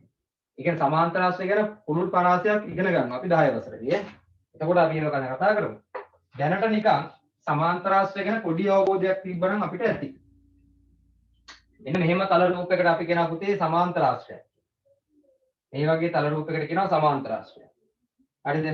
සමාන්තර ආශ්‍රයක් කියන්නේ නිකන් ඔය ඍජු කෝණාශ්‍රයකට පයින් පාරක් ගැහුවා වගේ වැඩක්. හරිද? කොහොම යනවා. හොඳ ඍජු කෝණාශ්‍රයක් තියෙනවා. හොඳට තියෙන ඍජු කෝණාශ්‍රය යන ගම මෙහෙම කරලා පයින් ගැහුවට පේන්නේ නැහැ මම කකුල වල. හරි. යන ගම පයින් ගන්නවා. නිකන් හිතලා බලන්නකෝ තියෙන ඍජු කෝණාශ්‍රයට පයින් ගැහුවොත් මොකද වෙන්නේ? ඕක ඇද වෙලා යනවනේ. ඍජු කෝණාශ්‍රයට පයින් පාරක් ගැහුවොත් ඕක ඇද වෙනවා. ආන් එහෙම කෙනෙක් තමයි මෙන්න මේ කියන සමාන්තර ආශ්‍රය. හරිද? ඍජු කෝණාශ්‍රයට පයින් ගැහුව කෙනෙක්. එයා තමයි සමාන්තර ආශ්‍රය. හරිද? right. එතකොට සමාන්තර ආශ්‍රයේ ලක්ෂණ තියෙනවා. එක් සම්මුඛ පාද යුගලයට අයත් පාද එකම පරතරයකින් පිහිටයි. ඒ කියන්නේ මොකක්ද? එක සම්මුඛ පාද යුගලය එකම පරතරයකින්. මෙයයි එක පරතරයක. මෙයයි එක පරතරයක. පැහැදිලිද? මේ දෙන්න අතර තියෙන පරතරයන් සමානයි. ඒකට පේනවා මේ. එහෙමද කියන්නේ? ඔව් එහෙම කියන්නේ පරතරයන් සමානයි. මෙයාගේ ඉඳන් මෙතන තියෙන පරතරයම තමයි මෙයාගේ ඉඳන් මෙතනටත් තියෙන්නේ. හේතුව මෙයා මෙහි ඇලවෙනකොට ඒහා සමාන ප්‍රමාණයකින් අනිත් කෙනා එහාට යනවා. ඒතර ඔන්න ඔය වගේ තල රූප වලට අපි කියනවා සමාන්තර ආශ්‍රය. හැඩතලය අඳුර ගන්නකො ඔයා. මෙහෙම ඍජු කෝණාශ්‍රයක් වගේ මෙහෙම ඈතට ඇදිලා යන ඒවට අපි කියනවා. ඍජු කෝණාශ්‍රයක් ඇද වුණා වගේ හැඩයකට තියෙන ඒවට අපි කියනවා සමාන්තර ආශ්‍රය කියලා. හරිද? යන්නේ ඍජු කෝණාශ්‍රයක් ඇද වෙලා තියෙන්නේ. ඍජු කෝණාශ්‍රයට පයින් ගියව කියලා මතක තියාගන්න. right. සම්මුඛ පාද දිගින් සමානයි. සම්මුඛ පාද ටික දිගින් සමානයි. සම්මුඛ පාද. සම්මුඛ කියන්නේ එකිනෙක මූලලා ඉන්නේ. ඒවා එකිනෙක දිගින් සමානයි. ඔය ලක්ෂණ මතක තියාගන්න විභාගය අහනවා. එක එක තල රූප වල ලක්ෂණ ටික විභාගය අහනවා. ඊළඟ රොම්බසේ. රොම්බසයත් න්යාමයි. පොඩි වෙනසයි තියෙන්නේ. සමාන්තර ආශ්‍රය කිව්වේ කාට පයින් ගහලාද? ඍජු කෝණාශ්‍රයට පයින් ගැහුවාමනේ සමාන්තර ආශ්‍රය කිව්වේ. රොම්බසේ කියන්නේ සමචතුරස්‍රයට පයින් ගැහුවා. රොම්බසේ කියන්නේ කාට පයින් ගැහුවාමද? හොඳට තියෙන සමචතුරස්‍රයට පයින් ගන්නවා. හරියට නිකන් ඔයා වෙසක් එකට හදන අටපට්ටමේ අර එක පැත්තක් වගේ. වෙසක් එකට හදන අටපට්ටමේ පැත්තක් වගේ. ඕක කොයි වෙලාවකවත් උඩ කෙලින් හදා ගන්න පුළුවන්ද? සමචතුරස්‍රයක් වගේ හදන්න පුළුවන්. කොච්චර බැන්දත් ඕක ඇද වෙනවනේ. කොච්චර බැන්දත් ඇද වෙනවා. හරිද? මේ හදන්නේ මොකද්ද? ඒ හදන්නේ රොම්බසයක්. පැහැදිලි කතාව. එතකොට ඔයා හදන්නේ මේ සමචතුරස්‍රයක් නෙවෙයි අටපට්ටමට ඔයා හදන්නේ රොම්බසයක්. ඇයි ඔයාට බෑ සමචතුරස්‍රයක් කරන්න. කොච්චර යාට කම්බියෙන් ගැට ගැහුවත් ඕකයි ඇද වෙලාම තමයි නවතින්නේ. ඒ නිසා මතක තියාගන්න පුතේ රොම්බසයක් කියන්නේ සමචතුරස්‍රයකට පයින් ගැහුවා නම් එයා රොම්බසයක්. ඇද වෙනවනේ. ඍජු කෝණාශ්‍රයකට පයින් ගැහුවා නම් එයා සමාන්තර ආශ්‍රය. එතකොට සමචතුරස්‍රයේ හැම පැත්තක්ම සමාන වෙනවා නම් එයාට පයින් ගැහුවම පැති අය වෙනස් වෙන්න පුළුවන්. බෑ. පොඩ්ඩක් ඇද වුණා කියලා එයාගේ පැතිවල සයිස් එක වෙනස් වෙන්නේ නැහැ. වෙන්නේ පොඩ්ඩක් ඇද වෙන එක විතරයි. තේරුණාද? එහෙනම් රොම්බසේ හැම පාදයක්ම එකිනෙක සමානයි. රොම්බසේ සෑම පාදයක්ම දිගින් සමානයි. පොඩ්ඩක් ඇද වුණා තමයි. නමුත් හැම පාදයක්ම දිගින් එක හා සමානයි. right. ඔන්න කියන ලක්ෂණ ටික. එක් සම්මුඛ පාද යුගලයට අයත් පාද එකම පරතරයකින් තියෙන එක තමයි හරි. සම්මුඛ පාද යුගල එකම පරතරයකින් තියෙනවා. ඒත් එක්කම ඊළඟ කියනවා සියලු පාද දිගින් සමාන වේ. රොම්බසේ හැම පාදයක්ම දිගින් එක හා සමානයි. ඇද බව ඇත්ත. ඇද වුණාට ඔක්කොම දිගින් එක හා සමානයි. අන්න ඒවට අපි කියනවා රොම්බසේ කියලා. right. එහා පැත්ත පෙරලන්න. එහා පැත්ත පෙරලන්න. එහා පැත්ත. ප්‍රශ්න අංක 4 නෑ. 4 රූප සටහන. ඍජු කෝණාශ්‍රය. ඒක නම් දන්න දෙයක් නේ. ඍජු කෝණාශ්‍රය මොකද වෙන්නේ පුතේ? එක් සම්මුඛ පාද යුගලයට අයත් පාද එකම පරතරය. ඔය එකම පරතරය කියන එක තේරුණා රේල් පිළ මතක් කරගන්න ඈ. එකම පරතරය කිව්වා රේල් පිළ. සම්මුඛ පාද කිව්වහම මේ අපි දෙන්න මූණෙන් මූණ බලන් ඉන්න අපි දෙන්න. right නේ ඒ පාද. එහෙනම් එක් සම්මුඛ පාද යුගලයට අයත් පාද එකම පරතරයකින් තමයි තියෙන්නේ. පාද තියෙන්නේ එකම පරතරයකින්. ඒක අදාළ හරියි. ඒත් එක්කම සම්මුඛ පාද දිගින් සමානයි. කොයිම වෙලාවකවත් ඍජු කෝණාශ්‍රයක හැම පාදයක්ම නම් දිගින් සමාන වෙන්නේ නැහැ. එහෙම නම් ඉතින් ඍජු කෝණාශ්‍රය කියන්නේ නැහැ නේ. සමචතුරාශ්‍රය කියනවනේ. මේ බලන්න. මෙහෙම එක්කෙනෙක් ඍජු කෝණාශ්‍රය කියන්නේ. මෙයාගේයි සමානයි. දිග. මෙතනාගේයි දිග සමානයි. පැහැදිලිද? ඒක ඔන්න ඔවට කියනවා ඍජු කෝණාශ්‍රය කියලා. සම්මුඛව ඉන්න පාද යුගලයක් දෙකින් සමානයි. සම්මුඛ පාද යුගල විතරක් දෙකින් සමානයි. ඒවට කියනවා ඍජු කෝණාශ්‍රය කියලා. පැහැදිලිද? අනේ අන්තිමය. සමචතුරාශ්‍රය. එයා ඉතින් දන්නවනේ. පැති හතරම මොකද වෙන්න ඕන? පැති හතරම දිගින් සමානයි. සමචතුරාශ්‍රයේ පැති හතරම දිගින් සමානයි. ඒත් එක්කම සමචතුරාශ්‍රයේ මේ හැමෝම අතර තියෙන පරතරය සම්මුඛ පාද යුගලක් අතර තියෙන පරතරයත් එක හා සමානයි. තව කෝණ වලින් ගත්තොත් කෝණ මොනවාද? සමචතුරාශ්‍රයේත් එහෙමයි ඍජු කෝණාශ්‍රයේත් එහෙමයි. කෝණ මොනවාද? කෝණ ඍජු කෝණ. සමචතුරාශ්‍රයේත් තියෙන ඍජු කෝණ. ඍජු කෝණාශ්‍රයේත් තියෙන ඍජු කෝණ. පැහැදිලිද? ඔන්න ලක්ෂණ ටික. මෙහෙමයි. මේ ලක්ෂණ ටික බලා ගන්න වෙනවා. පැහැදිලිද? පරතරයක් කියන එක අඳුර ගන්න. පරතරයක් කියලා කියන්නේ රේල් පීල කියලා මතක තියාගන්න. සම්මුඛය කියන්නේ මූණෙන් මූණ බලන් ඉන්නවා කියලා මතක තියාගන්න. ඒතර සම්මුඛ පාද අතර පරතරය කිව්වහම මූණෙන් මූණ බලන් ඉන්න පාද අතර පරතරය ගැනයි කතා කරන්නේ. පැහැදිලිද? right. එතකොට චතුරස්‍ර වල අවස්ථා පහයි. මොනවාද අවස්ථා පහ? සමචතුරස්‍රය, ඍජු කෝණාශ්‍රය, ත්‍රපීසියම, රොම්බසය, සමාන්තරාශ්‍රය. ඔන්න අවස්ථා පහ. හරිද? අය කිව්වා. සමචතුරස්‍රය, ඍජු කෝණාශ්‍රය, ත්‍රපීසියම, රොම්බසය, සමාන්තරාශ්‍රය. අවස්ථා පහයි. ඔය අවස්ථා පහට අදාළ ලක්ෂණ ටිකයි ඔයාලට මතක තියාගන්න වෙනවා. විභාගයේ මේවා අහනවා. පැහැදිලිද? අහන්නේ 6 වසරේ විතරයි. ඊට පස්සේ අහන්නේ නැහැ. ආයේ ඊට පස්සේ මම කියලා දෙන්න යන්නෙත් නැහැ මෙන්න මෙහෙම කෙනෙක් තමයි මේ ත්‍රපීසියම කියන්නේ කියලා. දැන් ත්‍රපීසියම ගැන ගණන් හදන්න තියෙනවා පුතේ. ලොකු පන්තිල මේ වගේ ගණන් හදනවා ගොඩක් අය. ඒ හදන්න අවශ්‍ය කරන මූලික දැනුම තමයි මේ 6 වසරේ දෙන්නේ. මේකේ මුලින්ම කරන්නේ තල රූපය හඳුන්වන එක. හඳුන්වලා දෙනවා තල රූපේ. හඳුන්වා දීමේ කරේට්ටුවක් තියෙනවා. හඳුන්වලා දුන්නාට පස්සේ 7 8 9 ඉඳන් තමයි මේවා ගණන් හදන්නේ. හැබැයි මේ වෙද්දිවා මේක අමතක කරලා තිබ්බොත් ඉගෙන ගත්ත එකේ වැඩක් නැහැ. පැහැදිලිද කතාව? ඒ නිසා 6 වසරේදී මේ ඉගෙන ගන්න ටික හරියට ඉගෙන ගන්න. හරියට මම මේ කියන ටික වැටි කරගන්න. ලක්ෂණ ටික පාඩම් කරන්න කියනවා නම් ලක්ෂණ ටික පාඩම් කරලා ඔළුවේ තියාගන්න. මතක තියාගන්න. රූප සටහන දැකපු ගමන් ලක්ෂණ ටික කියන්න පුළුවන් මට්ටමට ඔයා එන්න. එතකොට ඔයාට මේක ලේසියෙන් ගොඩ දාගන්න පුළුවන්. සී අමාරු නෑ. ගණිතය අමාරු නෑ. කොයිම වෙලාවකවත් කියන්න එපා ගණිතය අමාරුයි කියලා. මේක අමාරු නෑ. අට්ටම ලේසි විෂයක්. ලේසිම ලේසි. ගණිතම වගේ විෂයන් සෙට් එකෙන් තියෙන විෂයන් බකට් එකෙන් තියෙන ලේසිම විෂය තමයි ගණිතය. හරිද? අපේ ළමයි ලොකු වෙලා කියන්නේ නෑ ගණිතය අමාරුයි කියලා. right. මේ පාඩම ඉවරයි. හරිද? ඉගෙන ගත්ත ටික ආයෙ බලන්න. ලබන සතියේ දශම පටන් ගමු. හරිද? ප්‍රශ්න පත්‍ර පන්ති තියෙන දවස කියන්න. ඉදිරියේදී මම එක කියන්න. ඒක මේ සතියේ කරන්න පුළුවන් වුණොත් අපි කරමු. බැරිවොත් ඊළඟ සතියේම කරමු. බලමු මම ඒක කියන්නම් ඔයාලට. ඒ ගැන හිතන්න එපා. මේ ඉගෙන ගත්ත ටික නැවත වතාවක් කරන්න. දැන් අපි අර පාඩමේ කොටසකුයි මේ පාඩම සම්පූර්ණ ඉවර කරන්න. right. ඒ නිසා ටිකක් වැඩිපුර අද වැඩක් ඉරලා තියෙනවා. වෙනදට වඩා වෙනදත් කරනවා. වෙනදට වඩා වැඩියෙන් අද පාඩම කරලා තියෙනවා. අම්මෝ සාහිලට යනවා කියා. හරි.